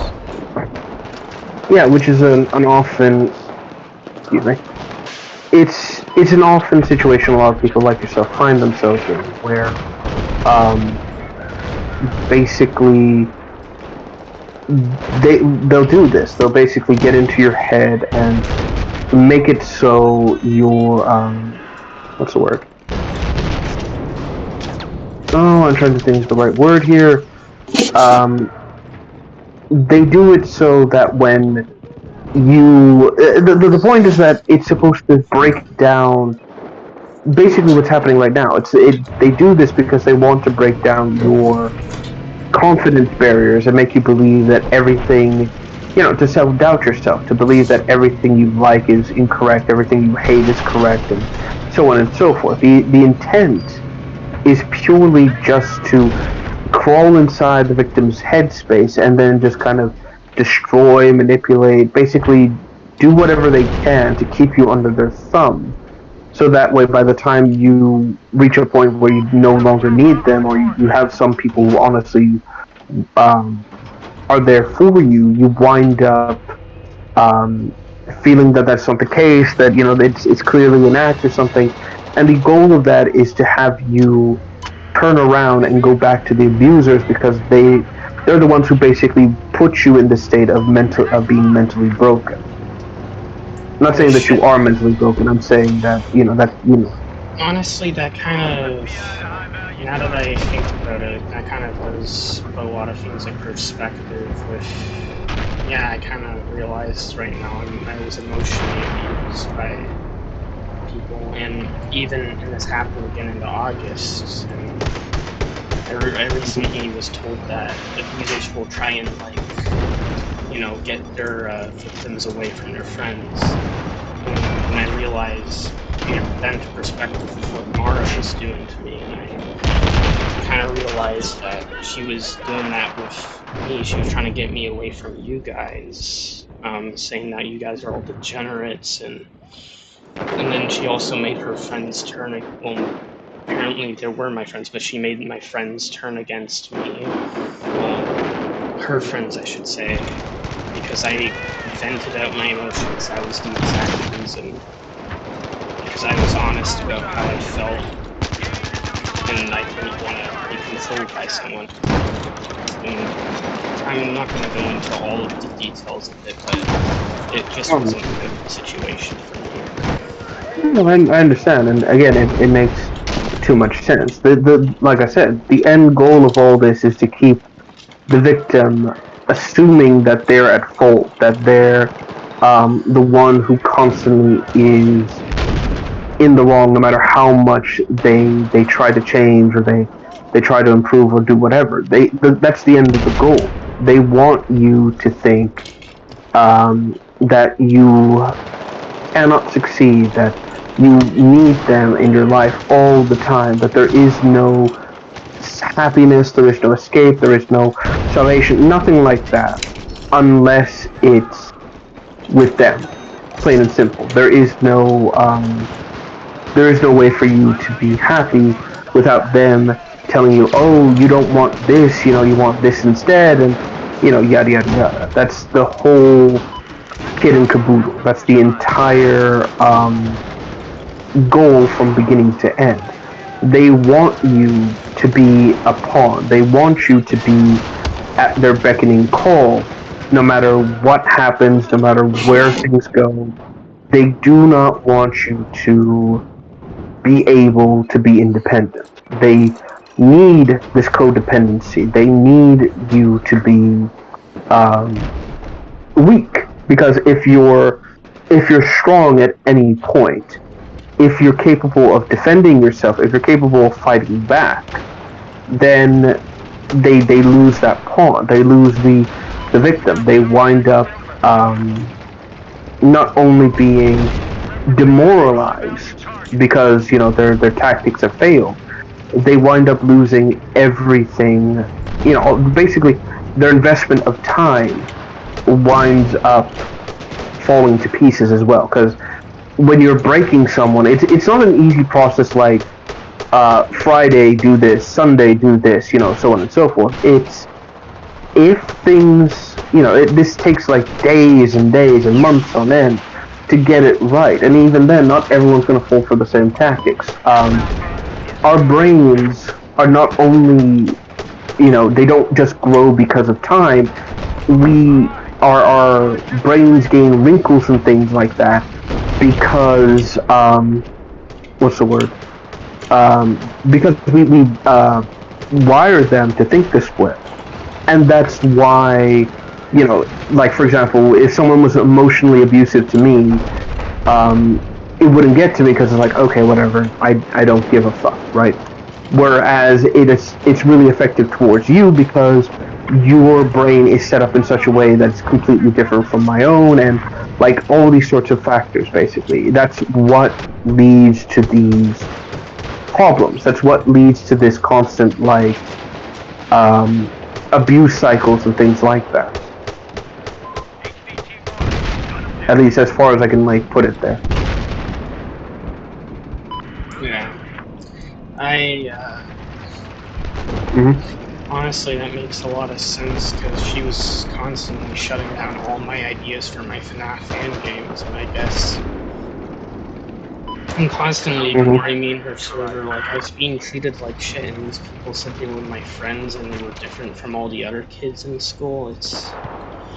And also, I find it funny, and what was kind of the moment of clarity was rewatching Escape from the Gay School, because all my old friends were there, and I kind of realized, real relationships don't involve month-long breakups.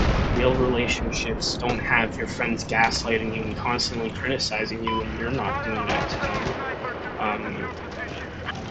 And real friendships aren't like, and also when Five Nights at Chica succeeded despite my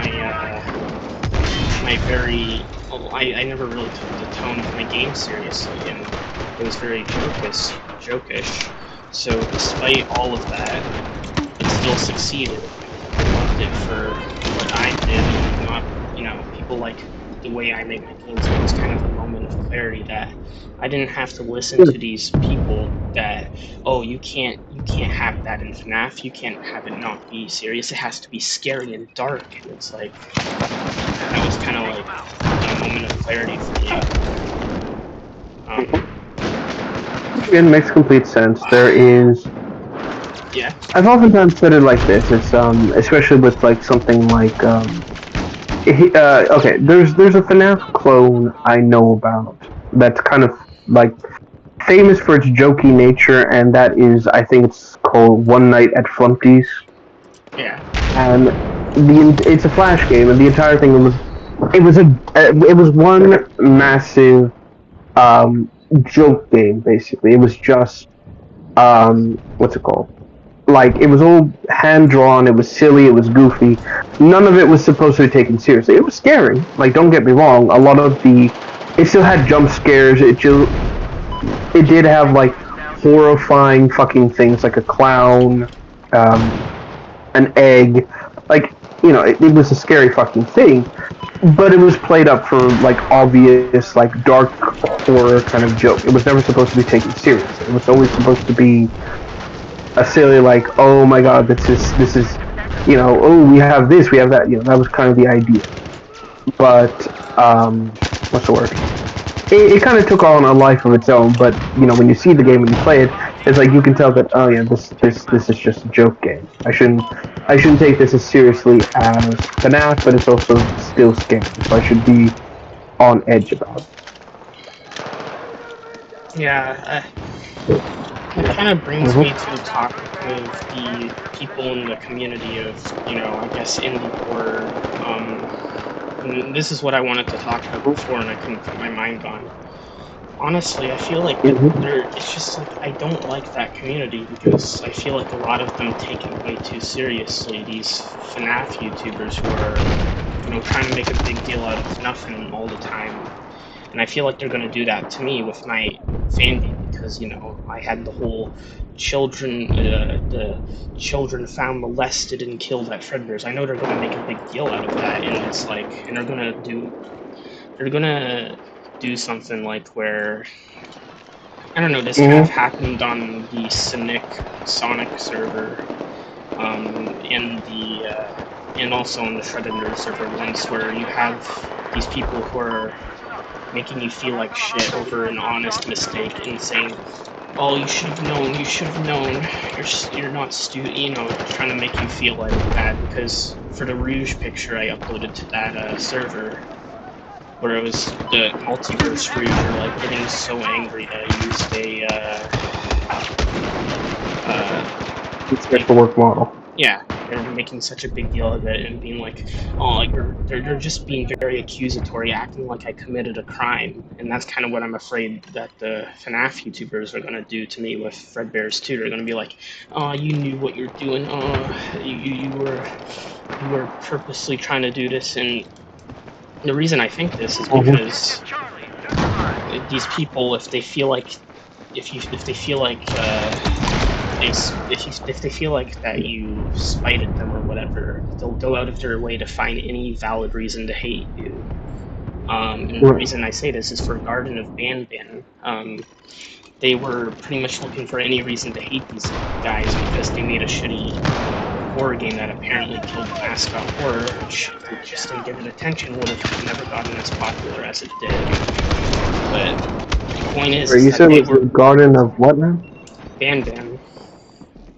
Or then I need to look that up. It sounds familiar, but I'm not completely familiar. Yeah, the devs of that game, they pretty much looked for the devs' history, and they found a game where it's a game talking about a school shooting, and it doesn't actually show it, but it's a game that talks about, it tries to tackle the issue of it, and they were trying to be like, "Oh, they made a game about school shootings," and it's like they're just making a big deal out of nothing to have any valid excuse to hate these people. Yeah, and that's what it is. It's that it's not fake virtue signaling. It's just trying to deflect as much as possible to avoid any what's it called? Any negative attention that would possibly come their way. That's the only excuse they're trying to do. It's like, "Oh, look at this horrible thing," but I'm not horrible because I'm against it, and that's kind of the problem. They're trying to desperately, and I do mean desperately, deflect off of anything and everything that could give them a negative impression or a negative connotation. And that's often the issue you're going to find with a lot of YouTubers and a lot of creatives and people like that. They basically want what's the word? They basically just want to cause. Well, they don't want to cause drama. What they want to do is basically avoid anything that could destroy their careers, because this is a problem of what's the word? It's no longer an issue of, "Oh, you're what's the word? Oh god, I'm trying to think of the right word here. It's not an issue of I ideologically disagree with you. It's an issue of being a pain in the ass. Really, they're afraid that if they give something they view as morally reprehensible, somehow, somewhere, some reason, it'll cause a problem down the line, basically. Yeah. And yeah, they're just being I'm not saying they're being fix or anything like that. It's more of just a case of they're being, I'm PI to high value. I don't even want to say stuck up. It's more just they're being, I'm trying to think of the right word here. It's kind of self-righteous, basically, or not even provocative, just being an absolute nuisance, and nobody wants to deal with that, you know. And I can't disagree with like a lot of the things they do. You know, it's just an issue at the end of the day where just people are constantly being just busybodies. Really, there is no kind of like stability. There's no kind of like calm or anything like that. It's just people being in each other's business because they have skeletons in their closet that they do not want people to see. And that really is what it is at the end of the day. They just want people to see the idealized versions of themselves because they know for an absolute fact that if it comes to light that they're not the idealized version people view, they just kind of lose out on everything and anything they would have tried to create. And it's such an incredibly disingenuous thing. And again, it kind of comes back to the same problem of people starting shit with other people just because they can. We have lost control of objective. And like I said, it's irritating, it's annoying. There's just so much that you can put up with before you can just say, okay, you're just being a pain in my ass now, you know? Yeah. And that's gonna especially be the case. It's especially gonna be the case with people like on YouTube and places like this who desperately need to keep up appearances, that they may like publicly disavow you or whatever, but it isn't always the case, you know?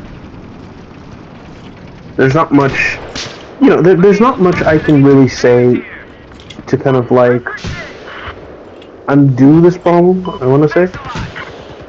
Yeah. Mm-hmm. It's more like, I feel like these people are going to take anything I said and try to make like a mountain out of a molehill. If that makes sense. Wing said that. Sorry to quote him, but he described it. No, it's a proper saying.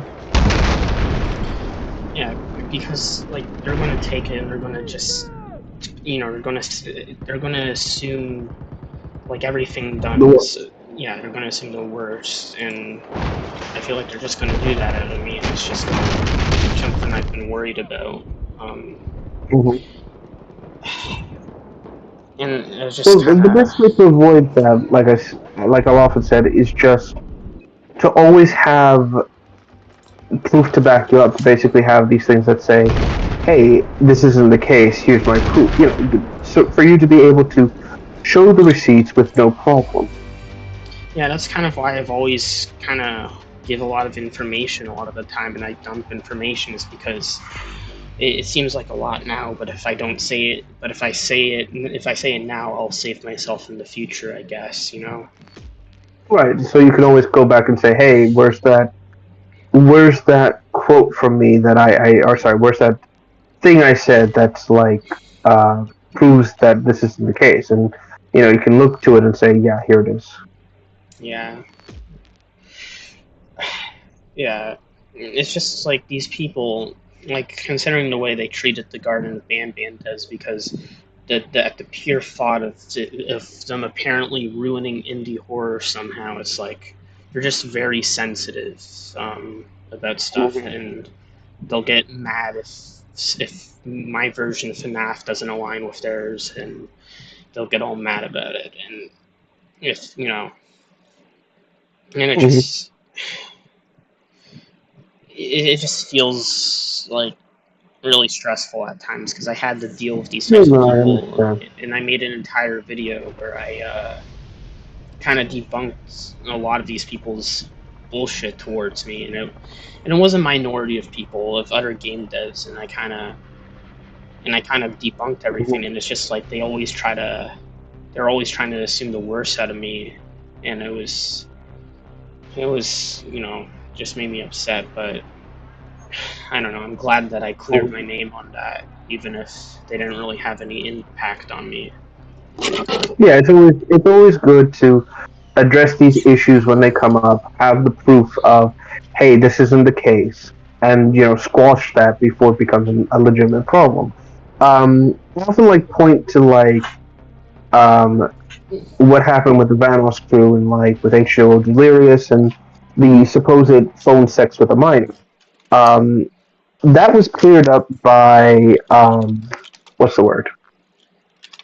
That was cleared up by the by his friends and everything. It turns out nobody knew the girl's age. They did a horrible prank, and they apologized for that. And again, to this day, no one knows what the girl's real age was. So if he did or didn't have phone sex with a kid, we don't know, because again, this person never gave their age, never said who they were, just kind of oh yeah, I'll go along with it. By that same metric,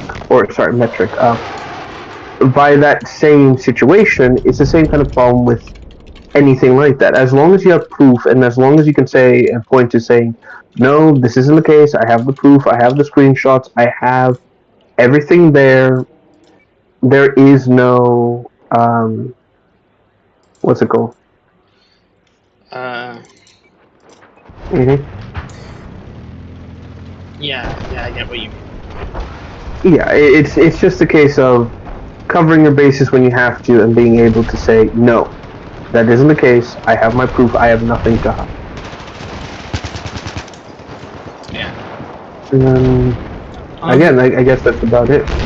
And I also feel like they're going to go after me for my degeneracy, because, they've noticed an increasing number of Twitter-type people getting all offended over degeneracy, which I find really ironic, considering the ideology they follow, but, yeah. For example, my friend, like I said, she was trying to get me away from you, because, well, people like you, because you're apparently degenerates or whatever, and that liking farts is not normal, and I need to get it fixed. Okay, I'll put this out here in an extremely basic way, and that is, everyone has the right to enjoy what they enjoy, and that's what it should be. No one has the right to criticize another person for their interest, because everyone has something they enjoy.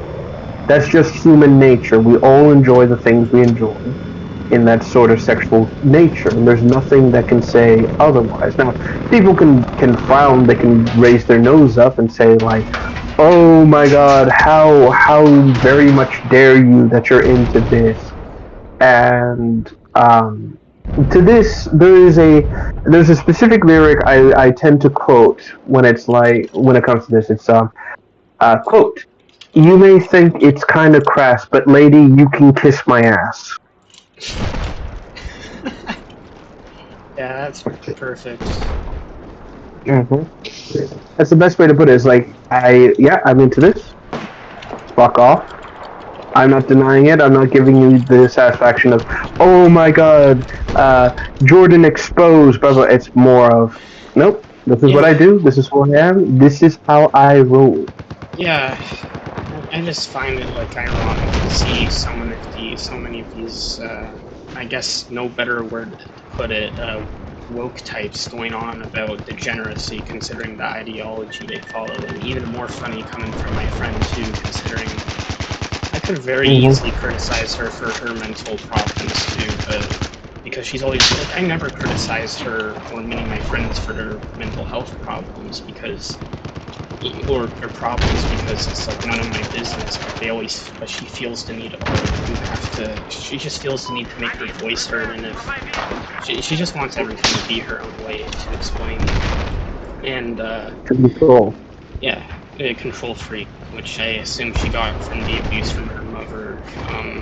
But the point is that, like I said, I just find it ironic these people are going on about degeneracy, considering they kind of paved the way for it, They're complaining about Elsa Gate and stuff like that, and it's free love and yada yada yada. It's like, it's all nice and dandy until people are like, no, free love it is. It's like, it's in like, fact, yeah, here, I'll it's put like that they paved the way and supported like the floodgates to degeneracy in society, and now they're complaining about it, and they're like, oh, only some types are okay. And it's like, how is it any different from persecuting someone for being gay, for having a fart fetish? Like, I find that like really, You know what I find hilarious is that these are the type of people who are okay with like people in like doggy S&M sort of shit around children. But oh no, if you enjoy the smell of a woman's farts, oh my god, you're Satan incarnate, and we need to excise you. It's like, what? It's like I expect this type of stuff from the conservatives, and I have gotten some of that shit from them before, but it's like I've gotten it more from the Twitter type of people in my generation. And I just always found it ironic, because I see them complaining about it in their Elsagate videos, Elsagate Exposed, and it's like, yeah, you guys paved the way for this, and now this is all your let fault. it happen. Yeah, To use a quote, from Darkseid Phil, you made the monster, you fed the monster, you created the monster, now the monster's too powerful. Well, that's your fucking fault. Yeah, and it's even more funny because it's like, yeah, you can complain about kids growing up on the Poop Elsa videos, but there's going to be a million more me's spawned in the next generation. It's all your fault. Exactly. You paved the way for this to occur. It's like someone introducing an invasive species to the ecosystem, and then when the invasive species is like killing off all the pretty birds, they're like, "Oh my God, you're the problem." It's like, you let them in. I'm sorry, that's not my fault. Yeah. You know, you're just being you. And they were like, oh, this and that. I was like, I'm sorry, you're a busybody who can't leave well enough alone. And I'm sorry, I cannot in my what's it called? I can't sit here and go like, oh, this is completely fine. You know? Yeah. It's just, how do I put it? It's just extremely, extremely irritating. That's the best way I can put it. Yeah, it was just bothering me at work, and that's what I wanted to talk about, because I knew you'd probably understand it in a way. Oh no, absolutely. Again, this is just the nature of the fucking beast, and like I said, I've been around the block long enough to see these kinds of trends happen and the world changing, and then, like I said, I stopped trying to fight for the world and the betterment of mankind and all this shit once I realized that no matter what I do in terms of getting involved in shit, I was a loyal drone, and a lot of the shit I wound up doing winds up what's it called? Either wound up helping the wrong side, or worse, whatever I did didn't matter in the long run, and I just wasted my time.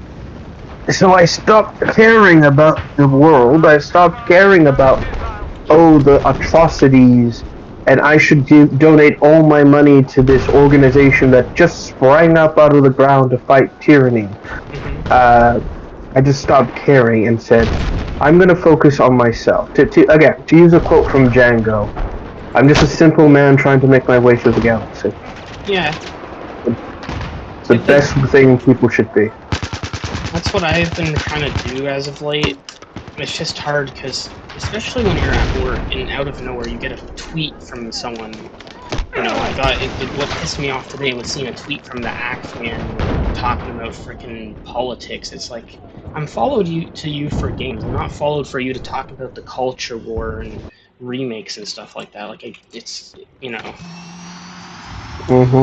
So see, this is why I don't follow anyone on Twitter. I just follow them on YouTube. That's it. It sucks because Twitter purposely will recommend you stuff you're not even a fan of. don't bother with Twitter. I have a Twitter account that I just use specifically to reach out to like not safe for work people who don't use FA or anything like that. See, And the that's the sole thing. intent I that only, the sole yeah. mm-hmm. I only got No, no, Twitter. I only got Twitter because Go I wanted because I needed to communicate and spread my content, and it's kind of hard not to browse it from time to time. I found using DeviantArt is a better alternative because it tends to get more eyes and people aren't so much jackasses. So that's what I stuck with, and I was like, okay, whatever. Yeah. Like I said, I stopped giving a fuck. I've never bothered with Twitter to the point where my social media feed is 0. I get nothing from nobody. I don't get bombarded with anything. I'm like, okay, and that's how I've left it. That's how it should be. It should just be a way to communicate with the people you like, and just leave it at that. Yeah. Yeah, it's just, like I said, it's just sometimes you follow people not knowing what they'll eventually post, and Twitter recommends you it like you care. It's annoying. Well, when that happens, you stop following them. You go, nope. You basically tell these people, I followed you because I wanted this content. I don't follow you for this. You'd stop following them, and they get the message real quick. Oh, I should stop doing this. Yeah. It's just like I used to not like Twitter, and I was like, I'm never gonna get this, like I am with TikTok. But it became clear in 2020 I had to make an account so I could try and get my content out there, because Then just do that. Just use it to spread your content. Don't bother following anyone. Like, it should just be a marketing machine, and that's it. You'd be a lot happier if you just treated it that way. Yeah. Yeah, I'm gonna try and control my impulses and, not let that happen again, because it kind of hurts me sometimes. Yeah. And sometimes it's not even my fault, where Twitter will purposely say, oh, look at this guy posted this, and out of curiosity I won't know what it is, and I'm like, okay, what is it about? And, yeah, it's garbage. It's, Yep. And of course, it's just a constant BS cycle. Like, what's ironic is that all this stuff about, like, Twitter feeding you garbage, you know what it reminds me of? TikTok? No, online ads. Like, do you remember the days where you would go online to, like, your favorite, like, website or whatever, and you would see, like, 5 banner ads or something about that's part of nothing you care about? Like, oh, help feed a starving child in Africa. Here's a really sad image of them. Donate to this link. Or, hey, did you know you could increase your penis with this pill? Click it, like, shit like that, basically. Like, absolute fucking garbage. To the point where eventually I said, you know what? No, I'm not going to sit here and give money to this shit. I put in ad blocker, and I've never looked back since. And I feel awful. It's like, oh, the people I like, I'm actively stealing from them. But I don't care. I don't care. I'm sorry, I don't. Yeah, no, I don't blame you. I did it with Brave browser. It has built-in ad block. Mm-hmm. Turn off that pesky ad block. Fuck you, man. Like I said, I couldn't deal with it, and like I said, I view Twitter much the same way. It's just junk online adverts on steroids, to the point where I just do not give a fuck at all. And I don't feel bad about it. Mhm. Yeah, and especially with what it's pretty much became like the new Tumblr, where it kind of turned into this thing because of the fact that it just sucks, because I kind of wish Tumblr never shut off, because I probably would have been using that as a method to get stuff, Well, Tumblr, and again, because I've been around for that as well, Tumblr was an extremely useful place to basically contain the weirdos, because so long as they were all stuck in one place, there was never any fear or concern that they could spread their terrible ideas elsewhere. It was all just kind of isolated to one quarantine section. But the moment that, and I can tell you the exact moment this happened, when Tumblr got rid of its not safe for work policies and things like that. Basically, they wanted the site to be advertiser friendly and professional and all this shit. That's when it all went horribly south. Basically, people, their entire professions of porn and shit began to just go up in smoke. And eventually, this led into what's the word? This led into what was referred to as the Great Tumblr Exodus, where everyone would what's the word? The Tumblr Exodus, where everyone from Tumblr, all the worst actors out there, would spread from would go from Tumblr with their terrible takes and spread it over to Twitter, and then gradually over time, this led into Twitter becoming a diluted cesspool of awful ideologies. Because keep in mind, a lot of these people from Tumblr are like young 19, 20-somethings who haven't fully formulated their opinions or ideals of the world. And then what wound up happening is they started to spread. They left, what's the word? They left Tumblr, and because Twitter gives you much more of a voice and everything, and they had followings because those came with them from Tumblr. Basically, now you have people who, up until recently, they would never have any sort of real power, now being given power because they're being treated as the audience that these groups want to appeal to. And thus, this led into the modern problem we see right now, which is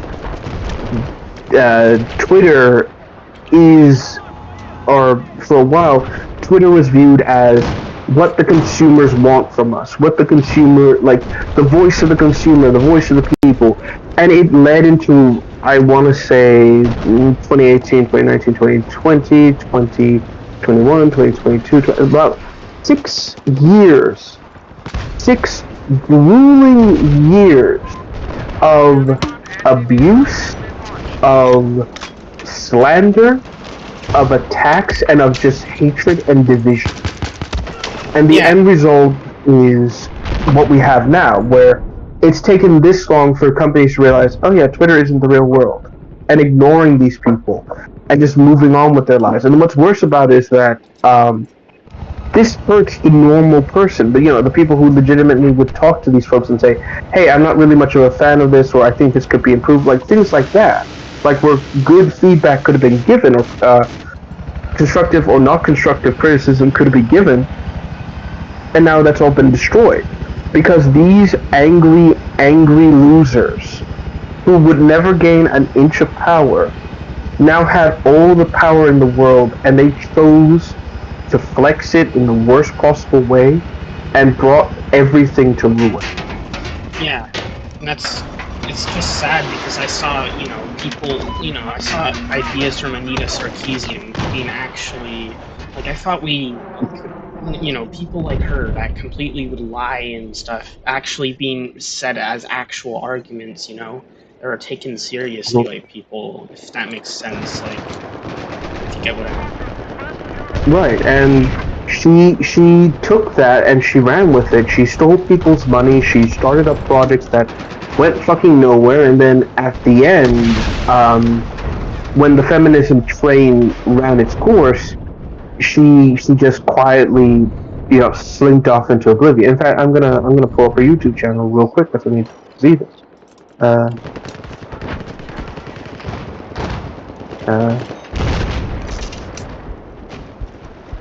Here we are. I think she's still under that feminist frequency title or something like that. Let's see.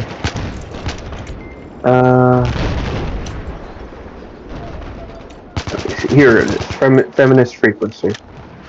Here we are. So, as of right now, her latest video, which is titled Lady Macho's Macho Fully Loaded Episode 5 FFR 230, something like that, has exactly,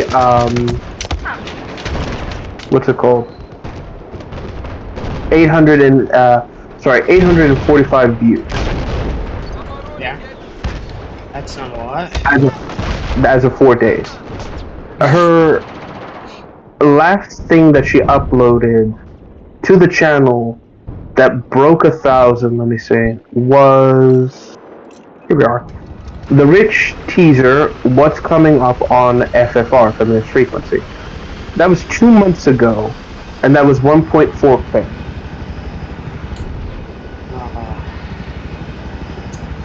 And basically everything she's, like, aside from the, let's see, Wakanda, She-Hulk, and that's about it. Basically, if there's nothing pop culture related or interesting, she doesn't break 1,000. Like, she doesn't break, like, the double digits of 1,000. It's always like 4,000, 1,000, 2,000. Basically, she's stuck in this kind of, like, and that's not a good place to be, because basically that means that your content is only viewed by a select few, to the point that nobody cares. Like, even like stuff from a year ago can only reach like 3K, 1K, 2K. A year, and you're pulling in that kind of numbers. That's not good. And that goes to show that the gradual decline of what she does. She peddled. That's what it was. She peddled an idea. She was a snake oil salesman, and then that was it. After that, poof, nothing. No further information, no further involvement. She was just like, nobody gives a fuck about her. Yeah. Like, nobody cares about her opinions.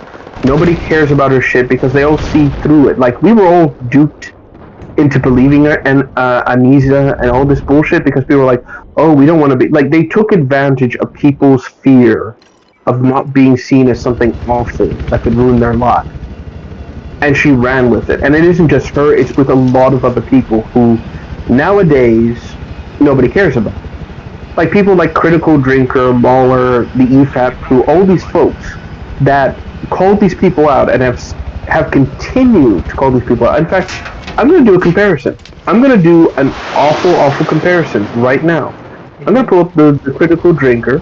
I'm going to pull up one of his recent episodes, and I'm going to compare it to one of Feminist Frequency's videos, and we'll see what's happening. All right? Let's see here. All right. Almost put in the wrong one.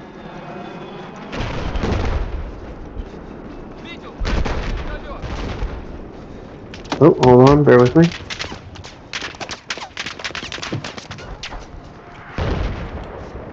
Okay, let's see. No, not Moist Critical. It's like, I don't need to see Moist doing something weird, like, screaming, he's pulling his cock.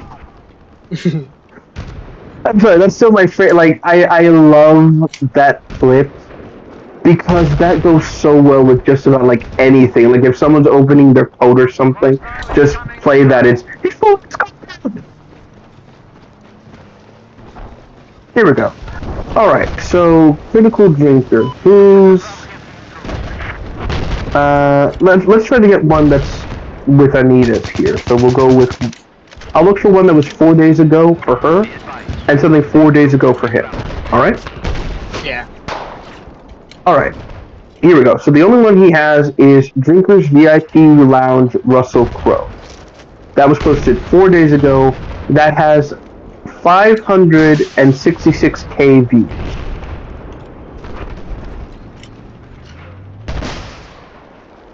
Whereas the Lady Macho's Macho Fully Loaded Episode 5 sits at a whopping 846 views. Not 1,000, just 446. That's not good. Yeah. Like it's almost as if you are critical and you're not an ass. Well, you're an asshole, but you're not an asshole to your audience. If you actually give a fuck and try to be um, decent and try to deliver something that people like and enjoy and legitimately want to see you for, you're rewarded. It like imagine my shock. It's almost as if you're a divisive, awful cunt. Nobody cares, and they'll want to see your downfall. Isn't that crazy? You know what's awful for Anita? What? When she is like old and decrepit and like her looks can no longer carry her, Yeah. her legacy is gonna be, I was an awful human being who caused division and strife with people. Yeah. Like no one's gonna raise a glass for her memory. No one's gonna pour out one on her grave. They're all going to mock her relentlessly and just keep kicking that corpse. That is sad. It is. But hey, these people never learned. And now a lot of those people who started shit, nobody gives a shit about them. They're basically leaving them to the wolves. And people who started up at the same time who called this out and were critical. Like that's the thing. They assume, oh my god, if you're critical, you're a hater and you're this and that, right? And that's not really what it is. It's how to put it. Being critical doesn't mean that you're a hater and an asshole. It just means that you have a critical eye and you're being like, I just need to be as I'm being objective. I don't hate you. I don't hate your product or anything like that. I'm giving this because it's from a source of like genuine respect and love. Please don't take it the wrong way. This is what you could improve on. This is what I like. Yada yada yada. That's what it is. Yeah, I especially like telling how people can improve it. That's something I appreciate. But unfortunately, this flies against the artsy fartsy groups who are like, oh, art is subjective. It's like basically they hate being critical because critical means you're either good or bad. Not in the sense of like morality. Good or bad is in like what you created. And if you make shit and people call you out and say you made shit, then they hate it, because it basically in their brains it invalidates everything they've done, basically. Yeah, and that's. I don't like how some people think just blindly shitting on something is criticism. I think that's really stupid. The only time I think that's valid is if something is so awful and you're just doing that for the sake of comedy, Yeah. Like The Room, you're shitting on it because it's so bad. It kind of needs to be done. But I'll take that back. The Room is a great awful film. I can't say that with honesty. Give me a good one. Give me a bad film. Cool Cat Saves Kids. Yeah, that's a terrible film about a furry that basically molests children. Yeah. There, you see, like that's technically not wrong, technically speaking. Yeah. But you get what I mean. You make fun of it because you're trying to be over the top or whatever, but you don't mean, you're not actually being an awful person. You're just doing it because you're being silly. Like, there's someone who criticizes Sonic games. I'm trying. Radical Soda, that's it. Heard of them? Yeah. Right, so you know that Radical Soda did a video about, I think it was Sonic Colors, and just spent the whole thing taking a shit on it. Not because, like, he hated it, it's more of a case of, like, this game is so broken and, like, they released it in such a bad state, we have to say, like, no, I'm calling you out on this shit, basically. The one thing that stuck out to me has been, quote, was this made by a disabled chimp? I will now forever use that as a question of like the quality standard or something. Just was this made by a disabled chimp? Yeah. Oh, also about the whole thing Mm-hmm. about Anita's opinions being like kind of canonized by these people on Twitter because a lot of the Zoomers see these opinions and these new ideas and they think they're revolutionary and they don't understand that a lot of it is wrong. And it's just sad to see a lot of people I used to know who used to criticize these types of people and their bullshit ideas suddenly fall victim to them and act like and this kind of goes back to what I said about Ida's HFH from a lot of commentary channels where they kind of pruned out, so to speak, where they used to criticize these types of people, and now they are exactly those people, and they say, "Oh, I've grown and matured." Yeah, being more sensitive is definitely more mature, but yeah. Yeah, that always just pissed me off. How it's like, yeah, these ideas are bullshit, they're harmful, and you guys are parading it, and despite criticizing it before, it's kind of like it just shows their character, I guess.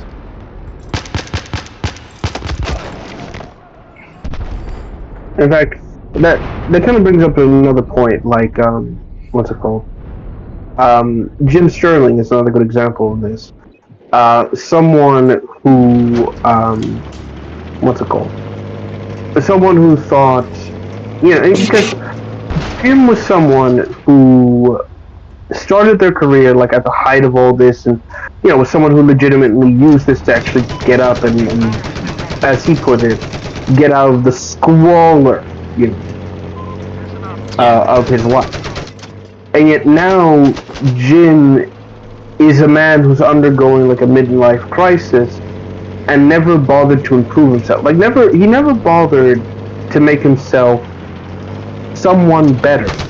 He is an individual who destroys him. And then to clarify, the reason why I'm saying him instead of calling him a girl is because I do not believe for a second that Jim is trans. I legitimately think this is a case of a man going through a midlife crisis and never being happy with how he looks. Yes. Yeah, okay. Except that with Jim, what's it called? With Jim, it was less of a what's the word I'm looking for here? With Jim, it was less of a I'm doing this to attract women, and it was more of fuck, I'm entering my 40s, I can't keep living like this, basically.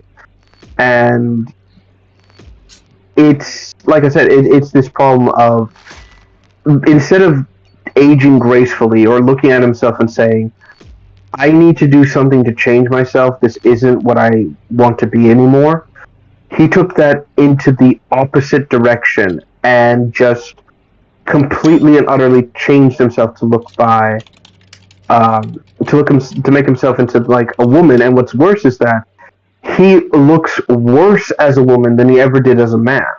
Like, sure, as a man he had like, he was fat, he had a double chin, all these what's the word, all these problems, but it was never, he could always improve himself.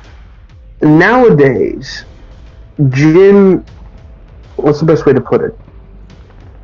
Jim looks like, how do I put it? He looks older than he should be. He's caked on the makeup. The fat is has not receded in a proper way, and Jim looks horrendous. Like the worst way to put it is that Jim looks like an individual who, what's the word I'm looking for here? Oh, I'm trying to think of the right word. He looks like an old woman trying desperately to be hip and young and this and that with the kids. Like, his sense of dress has become an incredibly, it's a disturbing technicolor of it's a disturbing Technicolor. That's the best way to put it. It's a disturbing Technicolor of colors. It's disturbing in that sense. He still has the fucking top hat that looks like it's just been split down the middle, so he's like, fuck it, I can't fix it. What's the word? He just looks, I guess the best way to put it is that he looks like a homunculus. That's the best way to put it. He's like a gross parody and caricature of his former self. And there's no way to get around that. He just looks like someone who couldn't accept the fact that he was getting older and older and older and just becoming less and less of himself, to the point where he is, what's the word? To the point where he just completely destroyed himself. That was it. That's the best way to put it. And Jim has not been able to kind of pull himself back from the sort of pit of obscurity. Like, I'm on his page right now. Almost every one of his videos, like, and this is going back like 5 months now, either are in like the 2,300K range, or just in the 100K area. That's it. Like, granted, that's not bad. Don't get it conflated. Those aren't bad numbers to do. But at the same time, we're talking about Jim Sterling, someone who could pull, like, how do I put it?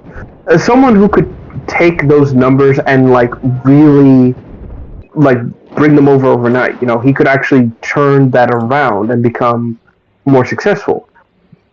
And the reasons, what's it called? And the reason why this keeps happening, why Jim is constantly in this position of, what's the word I'm looking for here? I'm trying to think of the right word here. Is because best way to put it, he sold his soul. That's it. He sold his soul to the Legion of Woke, I want to say. Yeah. And they looked at him and said, "We will accept you into the Legion, but you must castrate yourself before us." Yeah. And since then, he's just destroyed himself. Like, the man he used to be. Like, if past Jim could meet modern Jim, past Jim would flat out say, "You are everything I hate, and more, and I'm going to try and do my best to avoid ever becoming you."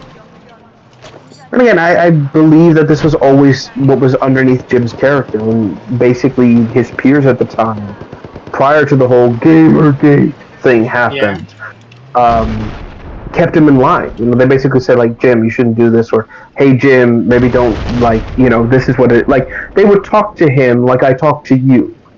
So your worst opinions of yourself wouldn't be what defines you as a person, you know? Like, I try to help you, like, get more comfortable and get used to, like, some ideas and things of that nature. And that's what I think they did with Jim. I think they tried to help him get around certain things, or, like, be not just himself, but not an irredeemable asshole. But that's about it. There's no way around it. Jim just, he sold his soul for what it was, and now, you know, his torch has not only burned out, someone else has taken it, and now all he has left is this little candle that's slowly extinguishing. And that's a horrible way to look at it, but that's really that is what will happen to us all. And we can either choose to go out with dignity when our time comes to, like, bow out, or we can choose to be, like, we could choose to burn everything around us and taint our legacy to the point where the stage has to be extinguished, but also giving rise to more people who will not only bury you, but there'll be a better you. Yeah. That's that's really all I can really say at that point. It's just a sad state of affairs. And what sucks about like someone who's like me, who's been around for a while, is I'm seeing a lot of the people I used to not idolize, but like enjoy watching, becoming these monsters, and then wondering, like, Jesus Christ, what happened? Like, as horrible as this sounds, like, I'm not sure if you know about Mini Lad or looked into that YouTuber in particular. Oh, I've heard But- about the situation. Yeah, basically, he's a confirmed pedophile, and the man has done everything in his power to stay relevant and stay on. Like, for example, and this is the most like shocking thing. Mini's channel got completely demonetized. Like, he can't make a single dime off of his videos anymore, which is bad because he's a 4.6 million subscriber. A 4.6 million subscriber YouTuber, and his videos no longer make any cash.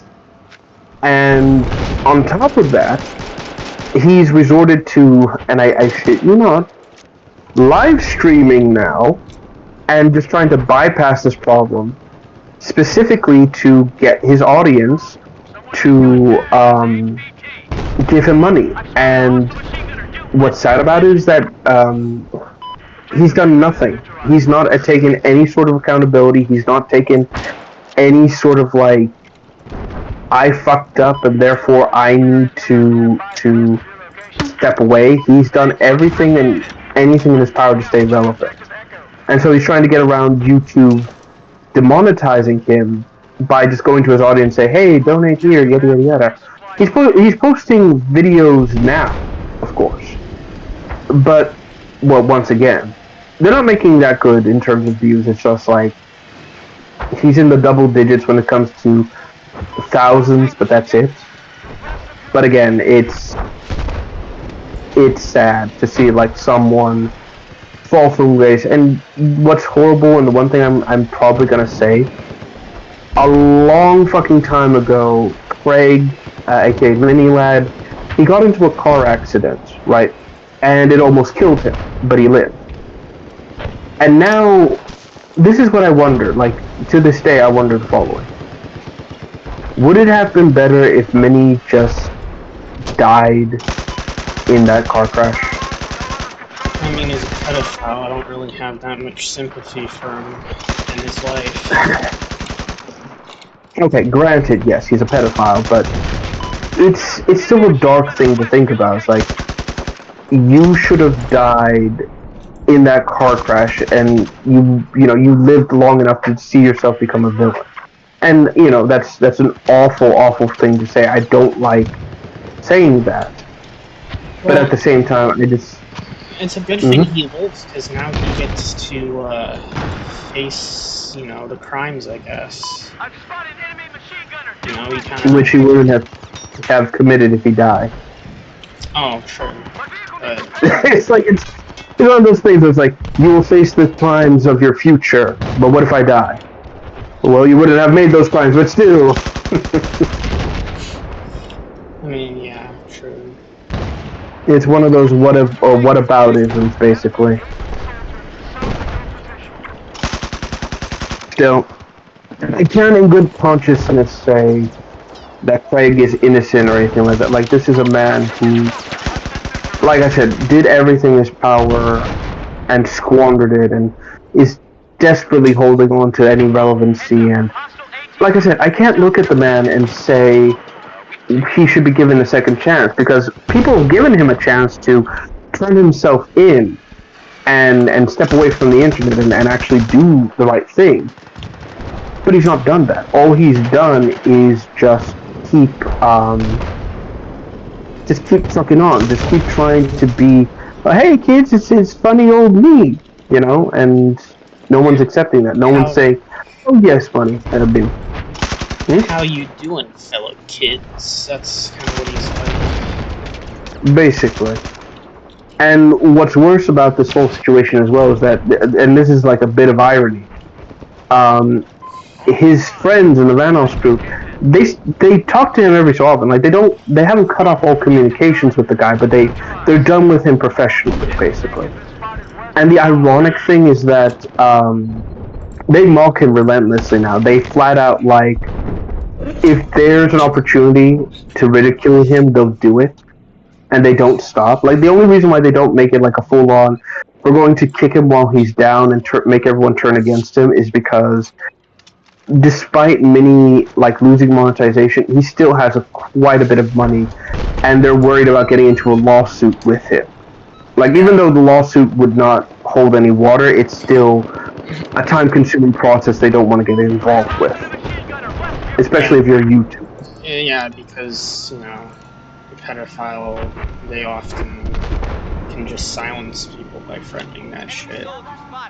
But they still mock him, and they have their lawyers too, which oftentimes allows them to say like, okay, Minnie, you want to go play this game? We'll play this game. Just be prepared. Basically, they're basically willing to file jointly against him while he has no one to protect him. Basically, so it's kind of a situation of Minnie wouldn't be able to win the lawsuit, but he would still be able to be a sore loser and cause issues all the way down.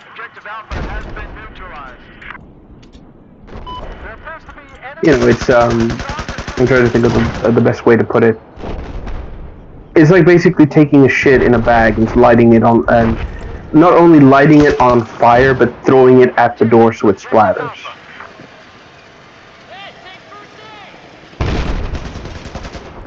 That's the best way I can put, like whatever Craig would try to do. That reminds me of the time when I was younger. I was Nicky Mind Dooring with some kid that I found. Nicky Nine doors when you go up to a door, ring it, and run away. So ding dong ditching. Yeah, so I did that, and one of my pranks was I got a leaf and I picked up dog shit. I rubbed it over this person's window on the door. Then I told the kids to stand there, and I ran away. And I never got caught for it. And apparently my brother and his friend were watching, and they're like, "Oh god, it was so perfect." They're like, "Oh, it was so perfect watching it happen." Apparently they told me they had a smile on their face, and the kid was in so much trouble, and it was so funny. I'm just, I don't know. I was kind of weird back then, where I would I was just like a troll, I guess. Yeah, there's nothing wrong with like a small prank like that. To be honest, it's all in good fun. Yeah. Yeah, I'm surprised I never got caught, but to be honest, I never was really suspicious enough to be caught doing that. Who would suspect little old Jordan of rubbing shit on someone's door? And running away. Exactly. Getting the kid in trouble for it. Exactly. Who would ever suspect that? This gives me so many ideas. Like, you see, I wish I could animate, because I would totally do something Sonic related based on this idea. Just, you know what? I'm feeling devious. I do want to animate some memes in the coming future, especially for the voice chats I've had with Zach, because god damn, there's so many moments where he's kind of, we kind of had our thing happen. Like when Gunn was being like, "Oh, it's a horse, when he was singing for Princess Celestia. Yeah. Or the time Shadow was on the call. That was like a fun ass stream. Oh yeah. Endless bullying. Yeah, it was deserved. The guy was an asshole, and he kept annoying us, so.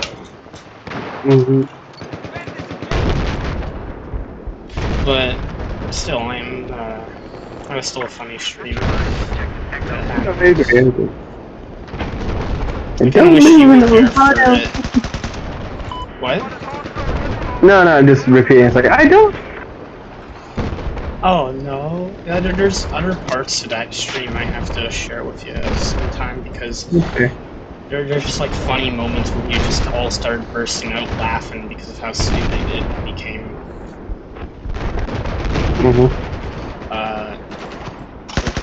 think Surge sent Shadow a friend request, and he's like, Shadow's like, even after all this, you're sending me a friend request? Well, guess what? Denied. Or the time he was like, oh, fine, Jordan, call me a man-child. I'll accept the title with dignity. No, this is the one title you don't want to accept. You stupid fuck. And I changed his name to Shadow the Meaner, and then he's No, like, no. and then he changed his profile picture, and I was like, I didn't give you permission to change your profile picture, Shadow the Meaner, and he's like, okay, who did this? And then he asked everyone in the voice chat individually until Floyd the Hedgehog was like, oh, I'm sorry, I did it. He took the blame. And then I posted Soy Jack art of Sonic shoving Troon Amy Rose up his ass. And I told Shadow that he made the art, and he said, no, I did not. It's just so funny. Or the time he yelled out, I'm not, it was a fucking imposter. That's what he yelled out.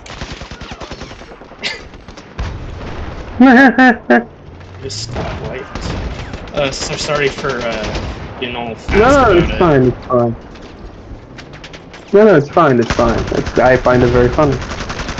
But still, it's kind of comical, the whole like, oh, it's an imposter. I don't know why that's funny to me, just someone screaming, it's an imposter!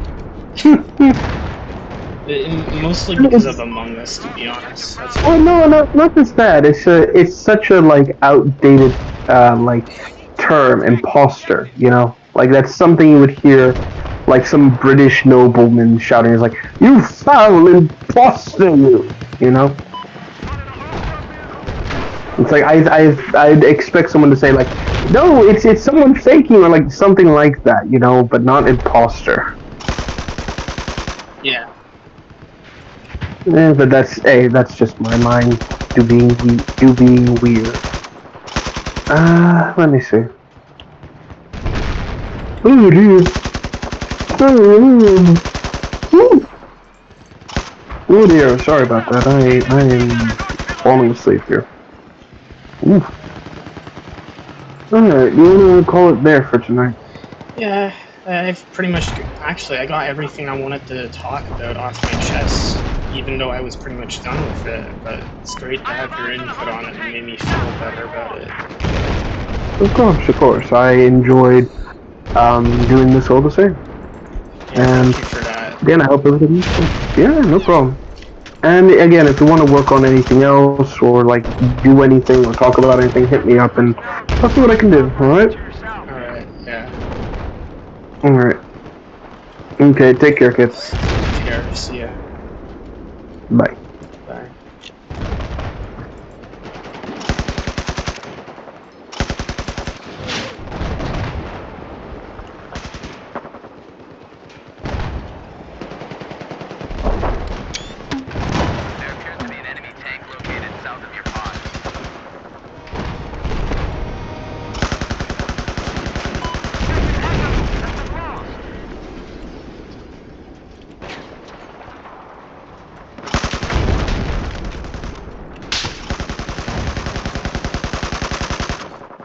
Holy crap, I completely wiped them out with that. I love the idea of just setting up camp here and just kind of operating these things. I guess now we will try and get the,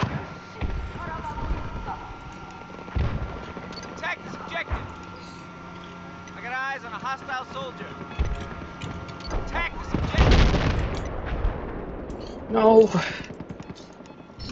No, the assault drone. I got eyes on an enemy soldier. Spotted a hostile soldier. There's a hostile. I got eyes on an enemy sniper. Objective Echo has just been neutralized. Spotted a hostile soldier.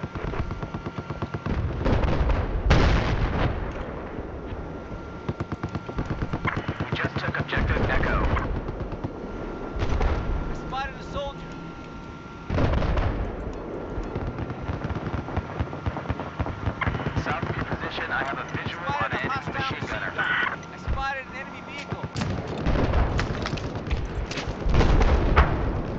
I got a 22 kill streak essentially.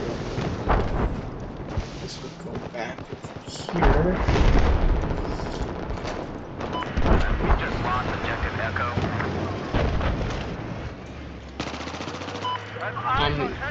That ain't good.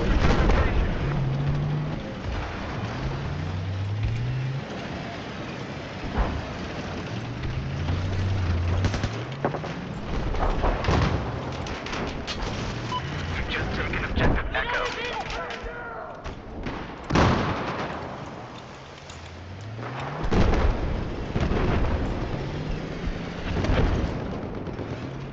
We've just neutralized objective Bravo.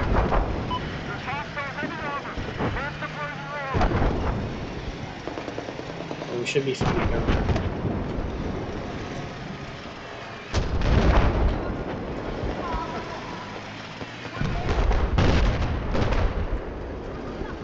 Heads up! Hostile vehicle due west of your position.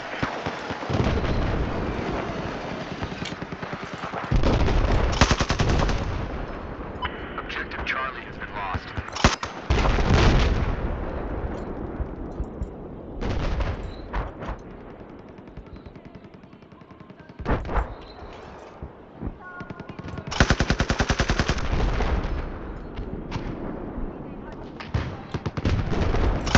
Enemy AT soldier.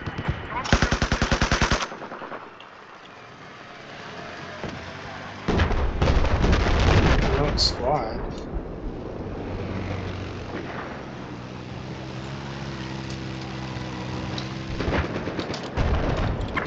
State personnel have been spotted north of your position.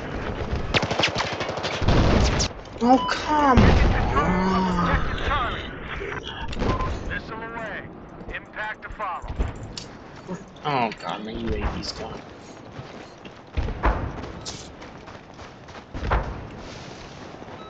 Enemy machine gunner has been identified just west of the pond. You kidding me, right? Okay. Why? Shit. Damn it, I had a 20 kill streak. Okay.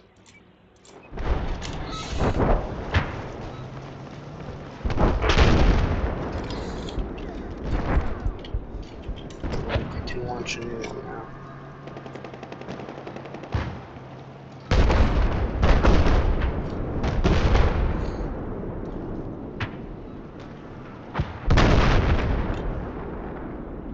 Spotted an enemy machine gunner south of where you are.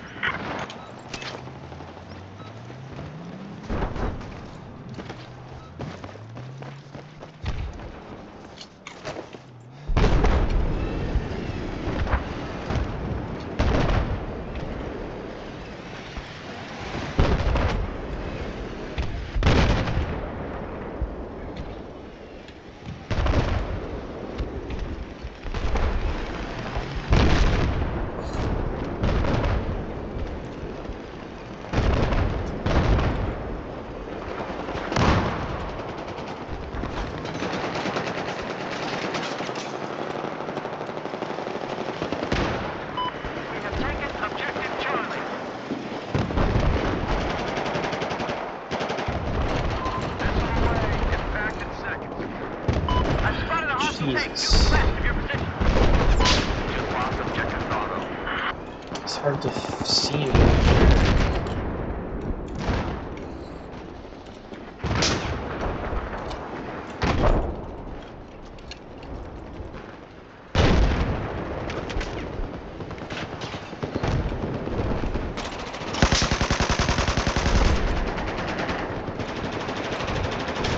Just taken objective Bravo.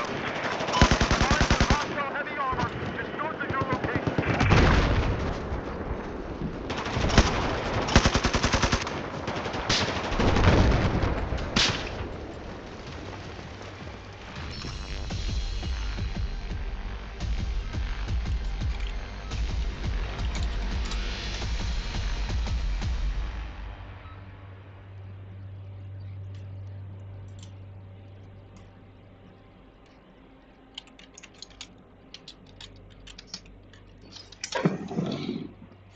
No way.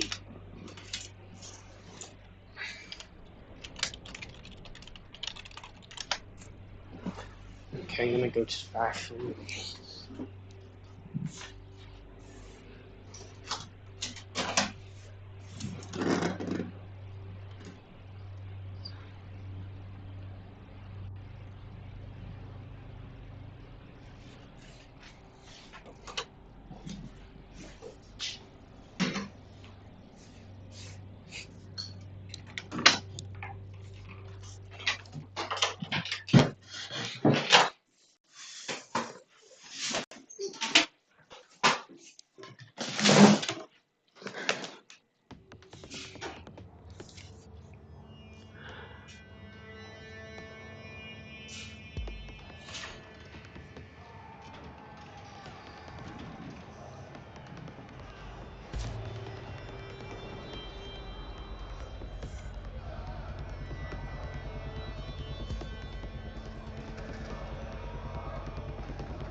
Oh god.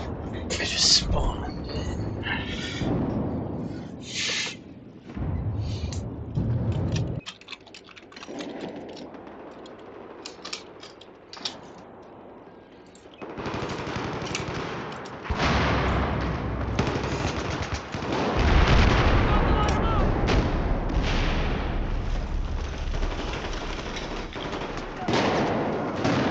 Objective Bravo is now neutralized.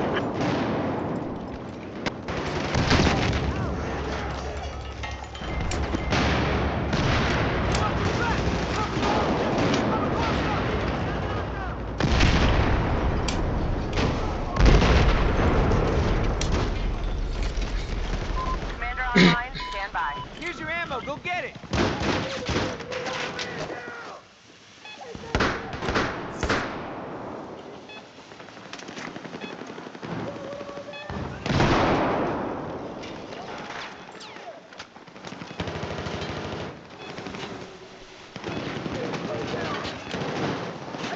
Defend this objective!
where I'm not looking.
Charlie down to your right.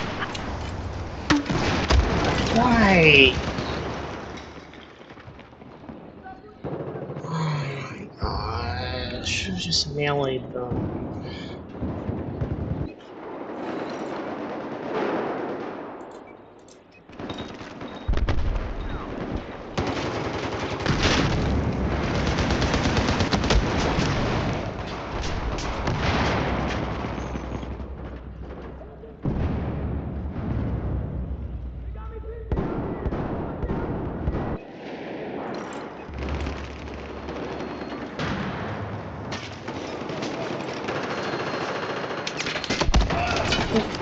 Where?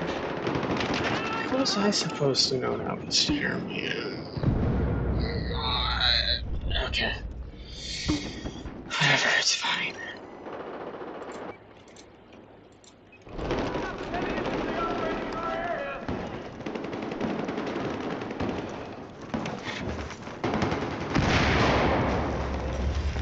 Here's your ammo. They got me right now. Spotted an enemy soldier.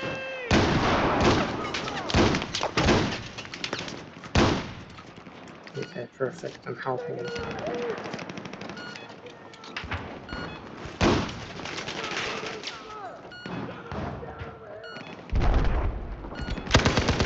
Thanks for you.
Dude.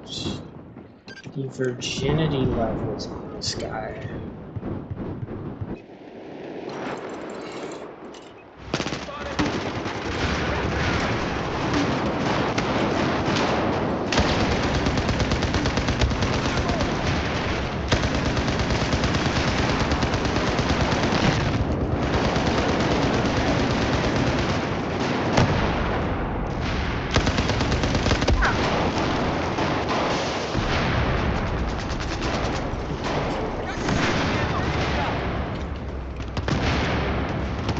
Sixties.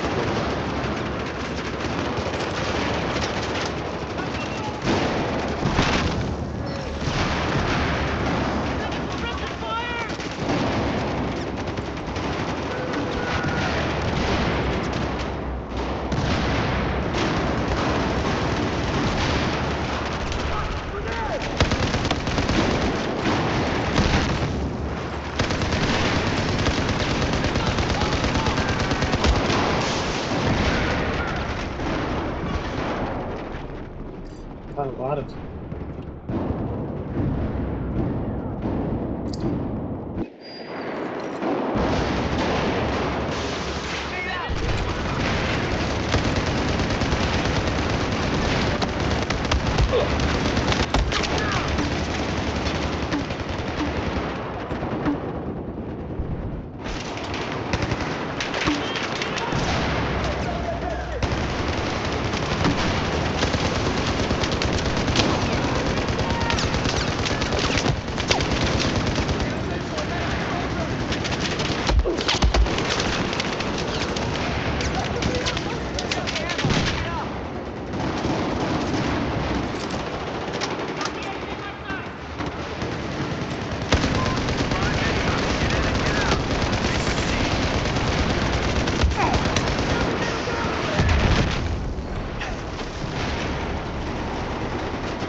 Oh my god, it's coming to touch me. Holy shit. I love my team. You're so helpful right now. You really saved me.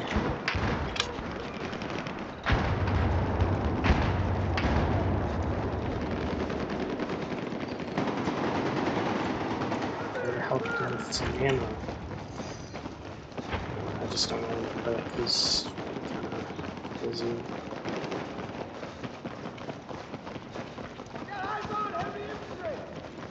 I need you to attack this objective.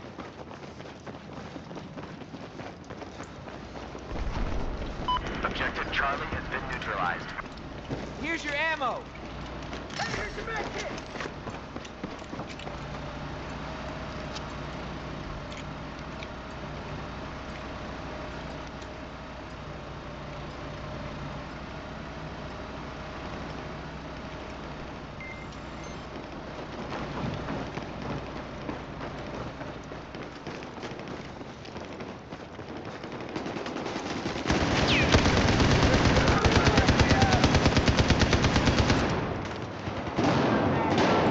appears to be enemy sniper located east of your position.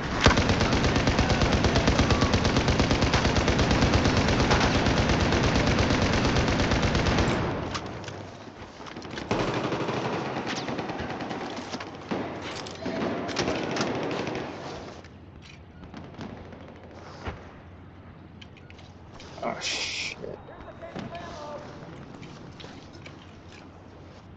Hang on, let me help you. Objective Delta has been neutralized.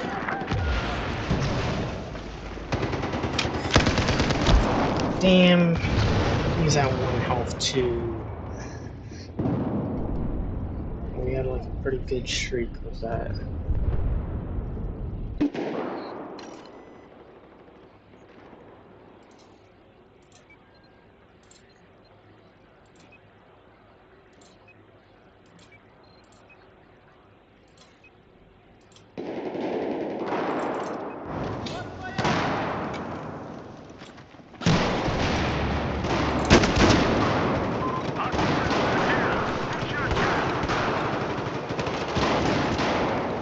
Here's your ammo.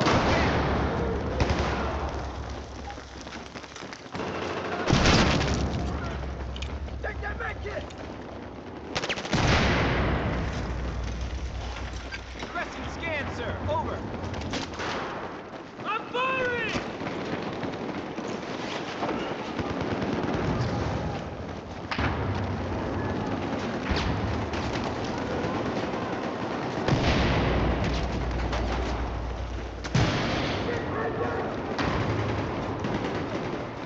Here's your ammo.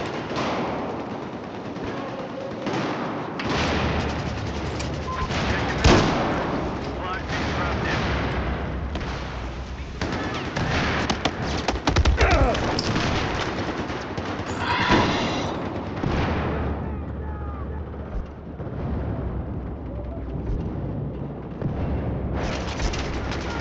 Thank you. Pick up this medical kit.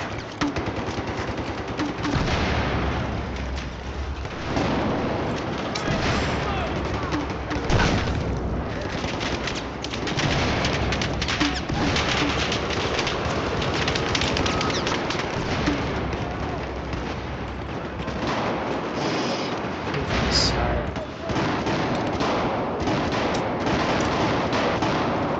Here's your ammo.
Oh yeah, I forgot those hovercrafts. We now control objective Charlie.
Be advised, objective Alpha is neutralized. Enemy machine gunner located to the north. Oh, I tried.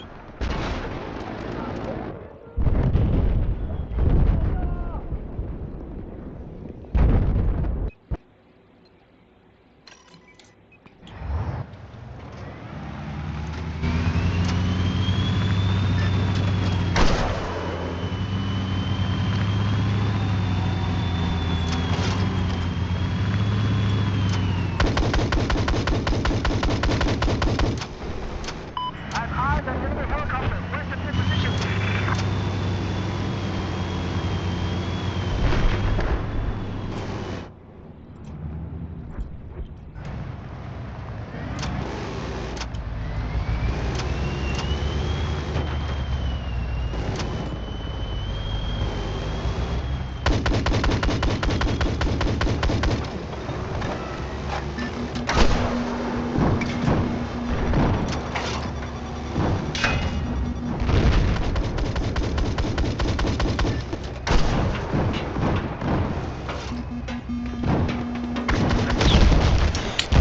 Damn it.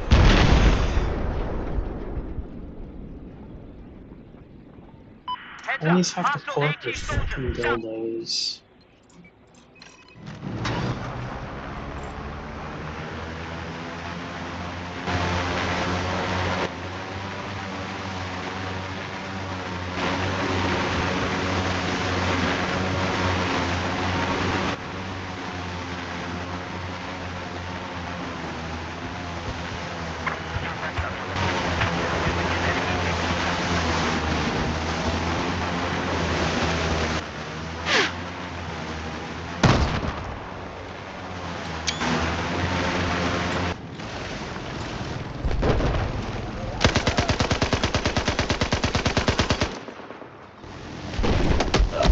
Oh my fucking god. Why do I always get the team that fails? So they put all the try. Like, why do I have to go against tryharders? What I'm asking.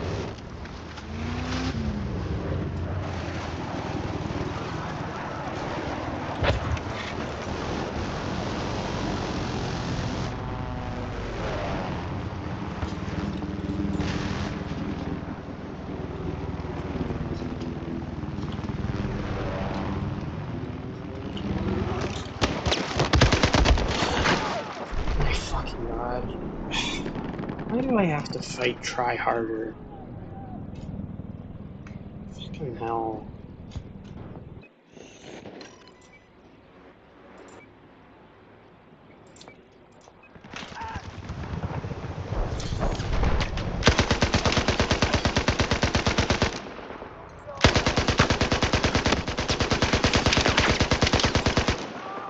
God damn it. Go back. Go back.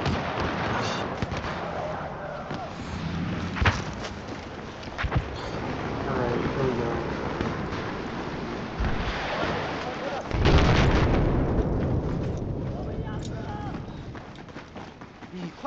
Be advised, we just neutralized objective Echo.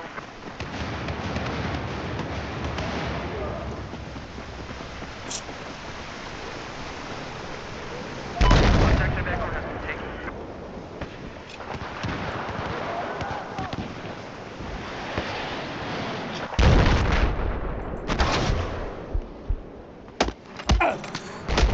Where?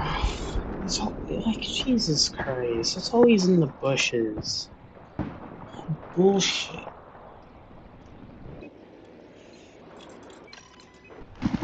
Oh, God. I swear to God, it's like... Oh, look what's gonna happen. Look what's gonna happen. I can already predict it, because I always get put on this team. Watch. Well, not.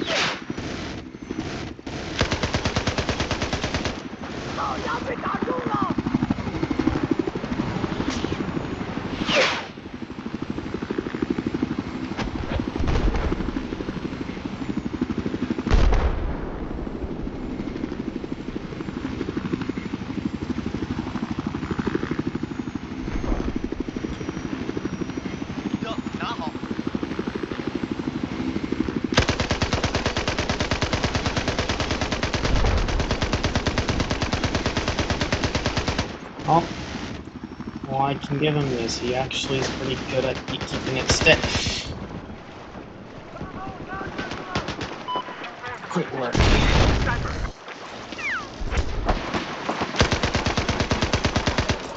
Oh, what? What? Ah, God. Oh, shit. Okay.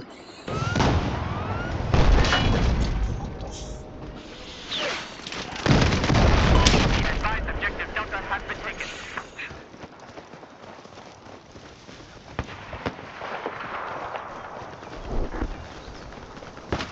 I provided an enemy machine gunner due north of your location. Be advised, hostile control objective Alpha. Yeah, that's what I love using M60 for. Taking out assholes like that. Let's take care of this.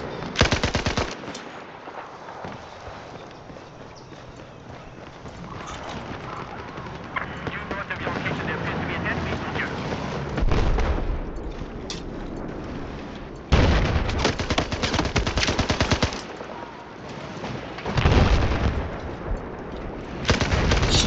Check the ground.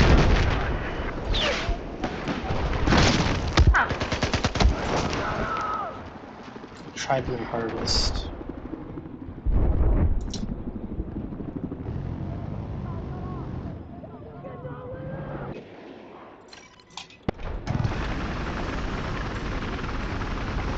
See how fast it takes for this to freaking fall.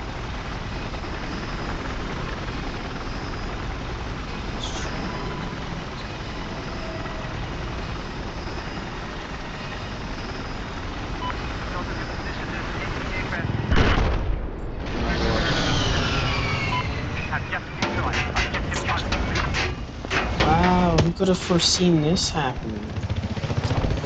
Not me. Wow. Wow. You could have foreseen that happen because you can't fly it. Got all the freaking tryhards on the other team. So. Hostile airplane spotted. North of your position. I don't care. We're still gonna freaking win despite this.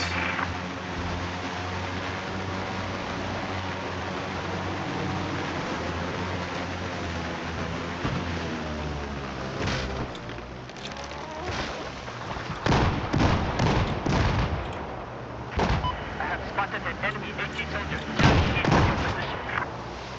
I need a lieutenant, but this is too much beyond.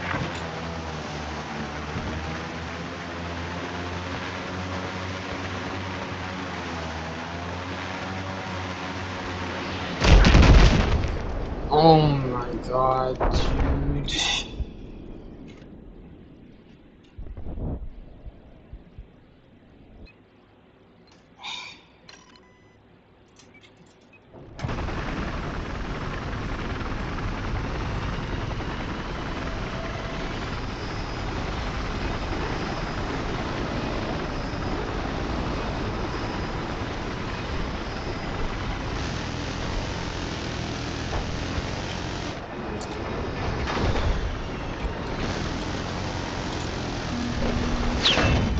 Come on, shoot him.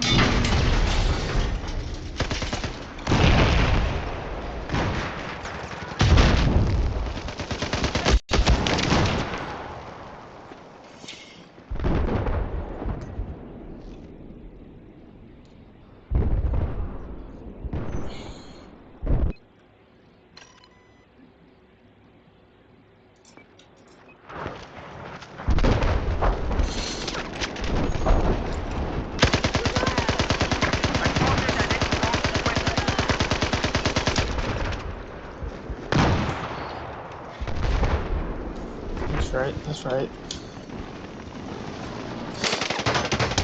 Stupid. God, tryhard's coming after me.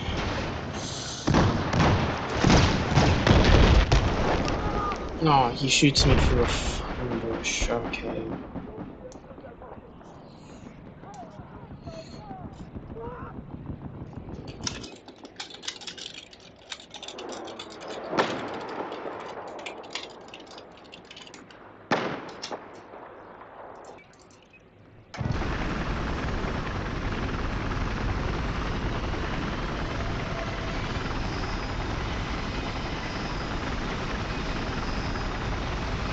Now let's watch this thing be blown up.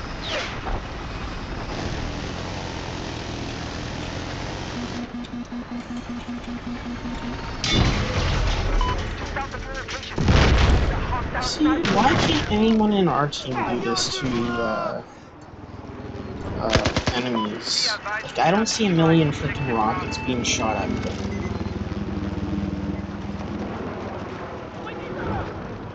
That's my problem. Hostile machine gunner.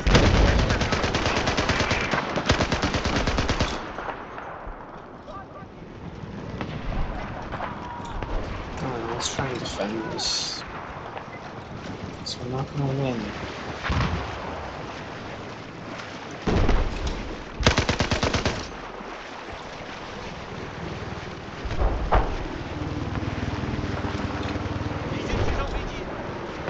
So I try to use the rockets, they always use their flares.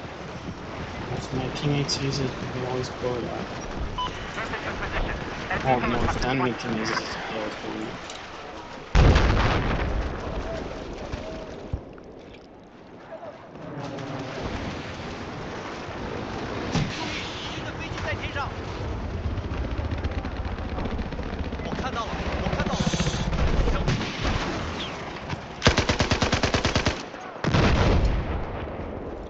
Have eyes on enemy sniper. Due west of your position.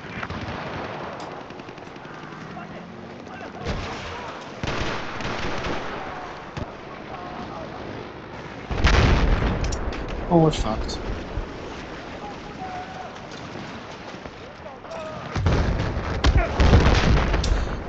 And they have you, Cavs. And he's glitching in the fucking trees. Great.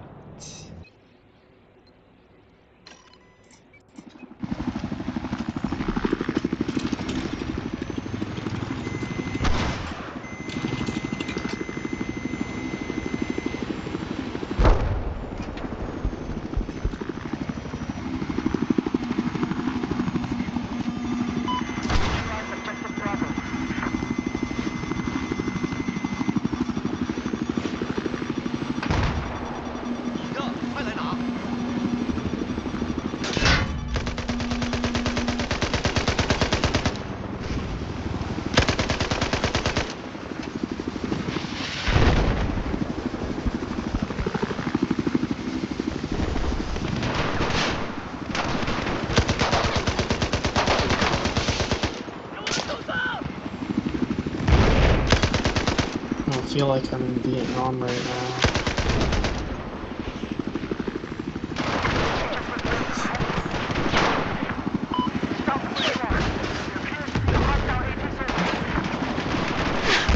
I can't see shit.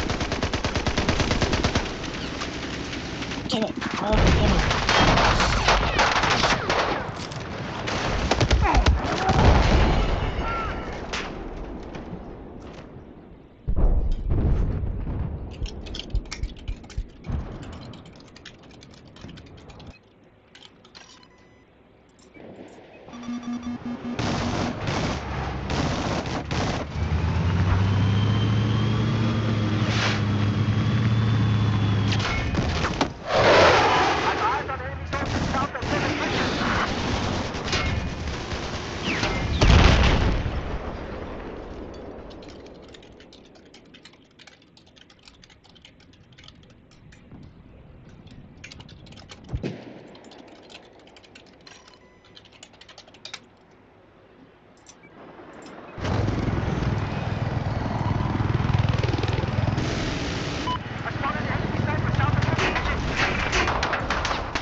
What the What the Dude! I spotted a hostile enemy helicopter. Due towards the full position.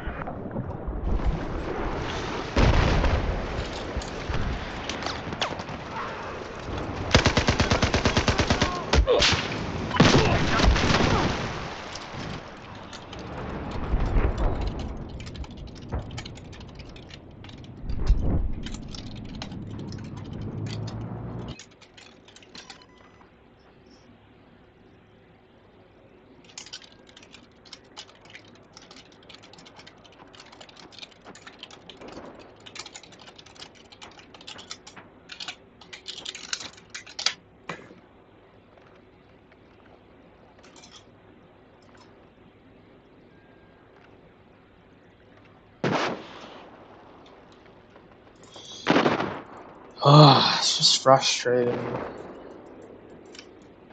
Because here we are losing because these assholes keep driving shit in the butt. It ain't my fault. I mean, look at me. I'm at 8th place. I must be actually contributing here. I don't care. 需要你攻击这个目标。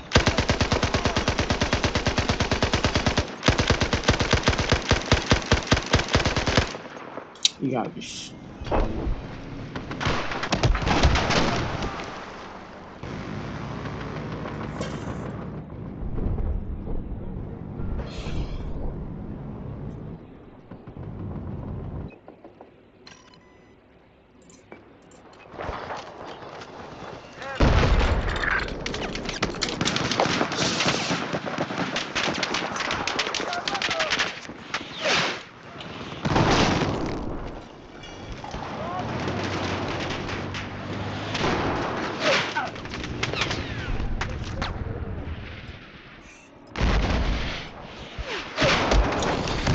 There's literally so. How did you even know I was in there?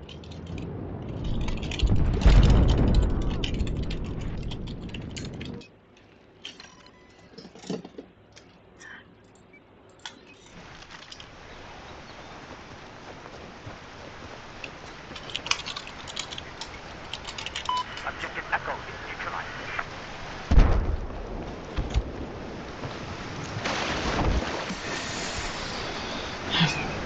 This is the only place. I'm just gonna stay here because I keep being put against these freaking tryhards. Bullshit. This is the only place safe for me. Look at Have this eyes on beautiful hostile enemy place. soldiers. Just south of your location.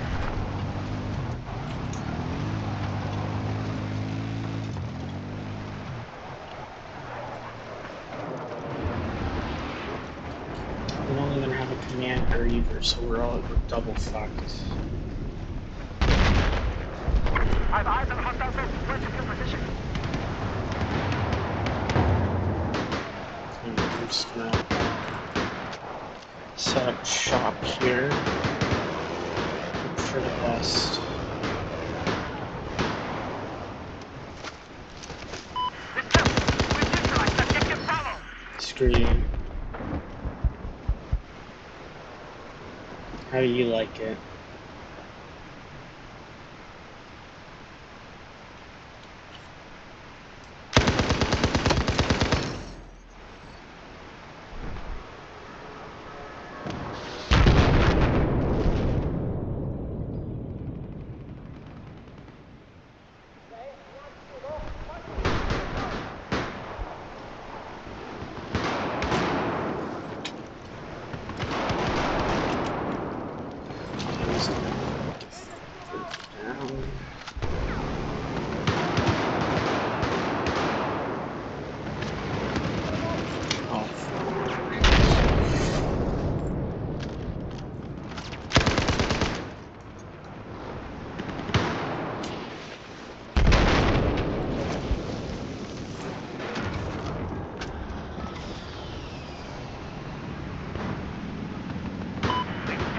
Objective Alpha.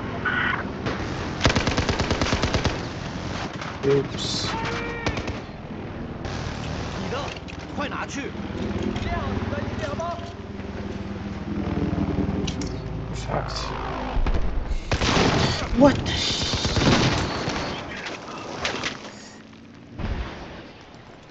Please don't, please, please, please, please. For fuck's sakes.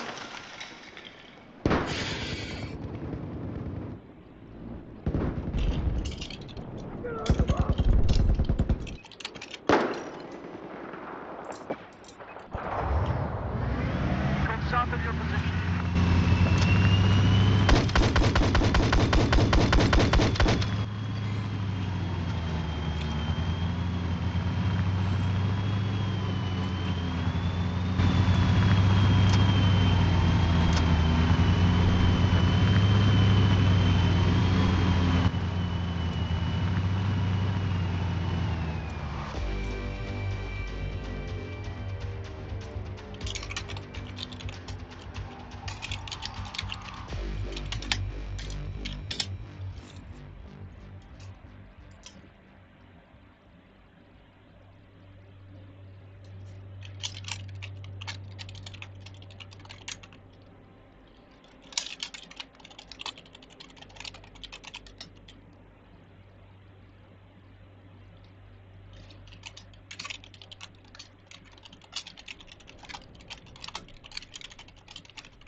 I'm angry because I literally had my freaking pilots fly me into the ass. That's why I'm mad. You know what? I'm not gonna spend the rest of the night worrying about this. I don't care if it was a bad game. I'm just gonna chill out for the rest of the night. Good night.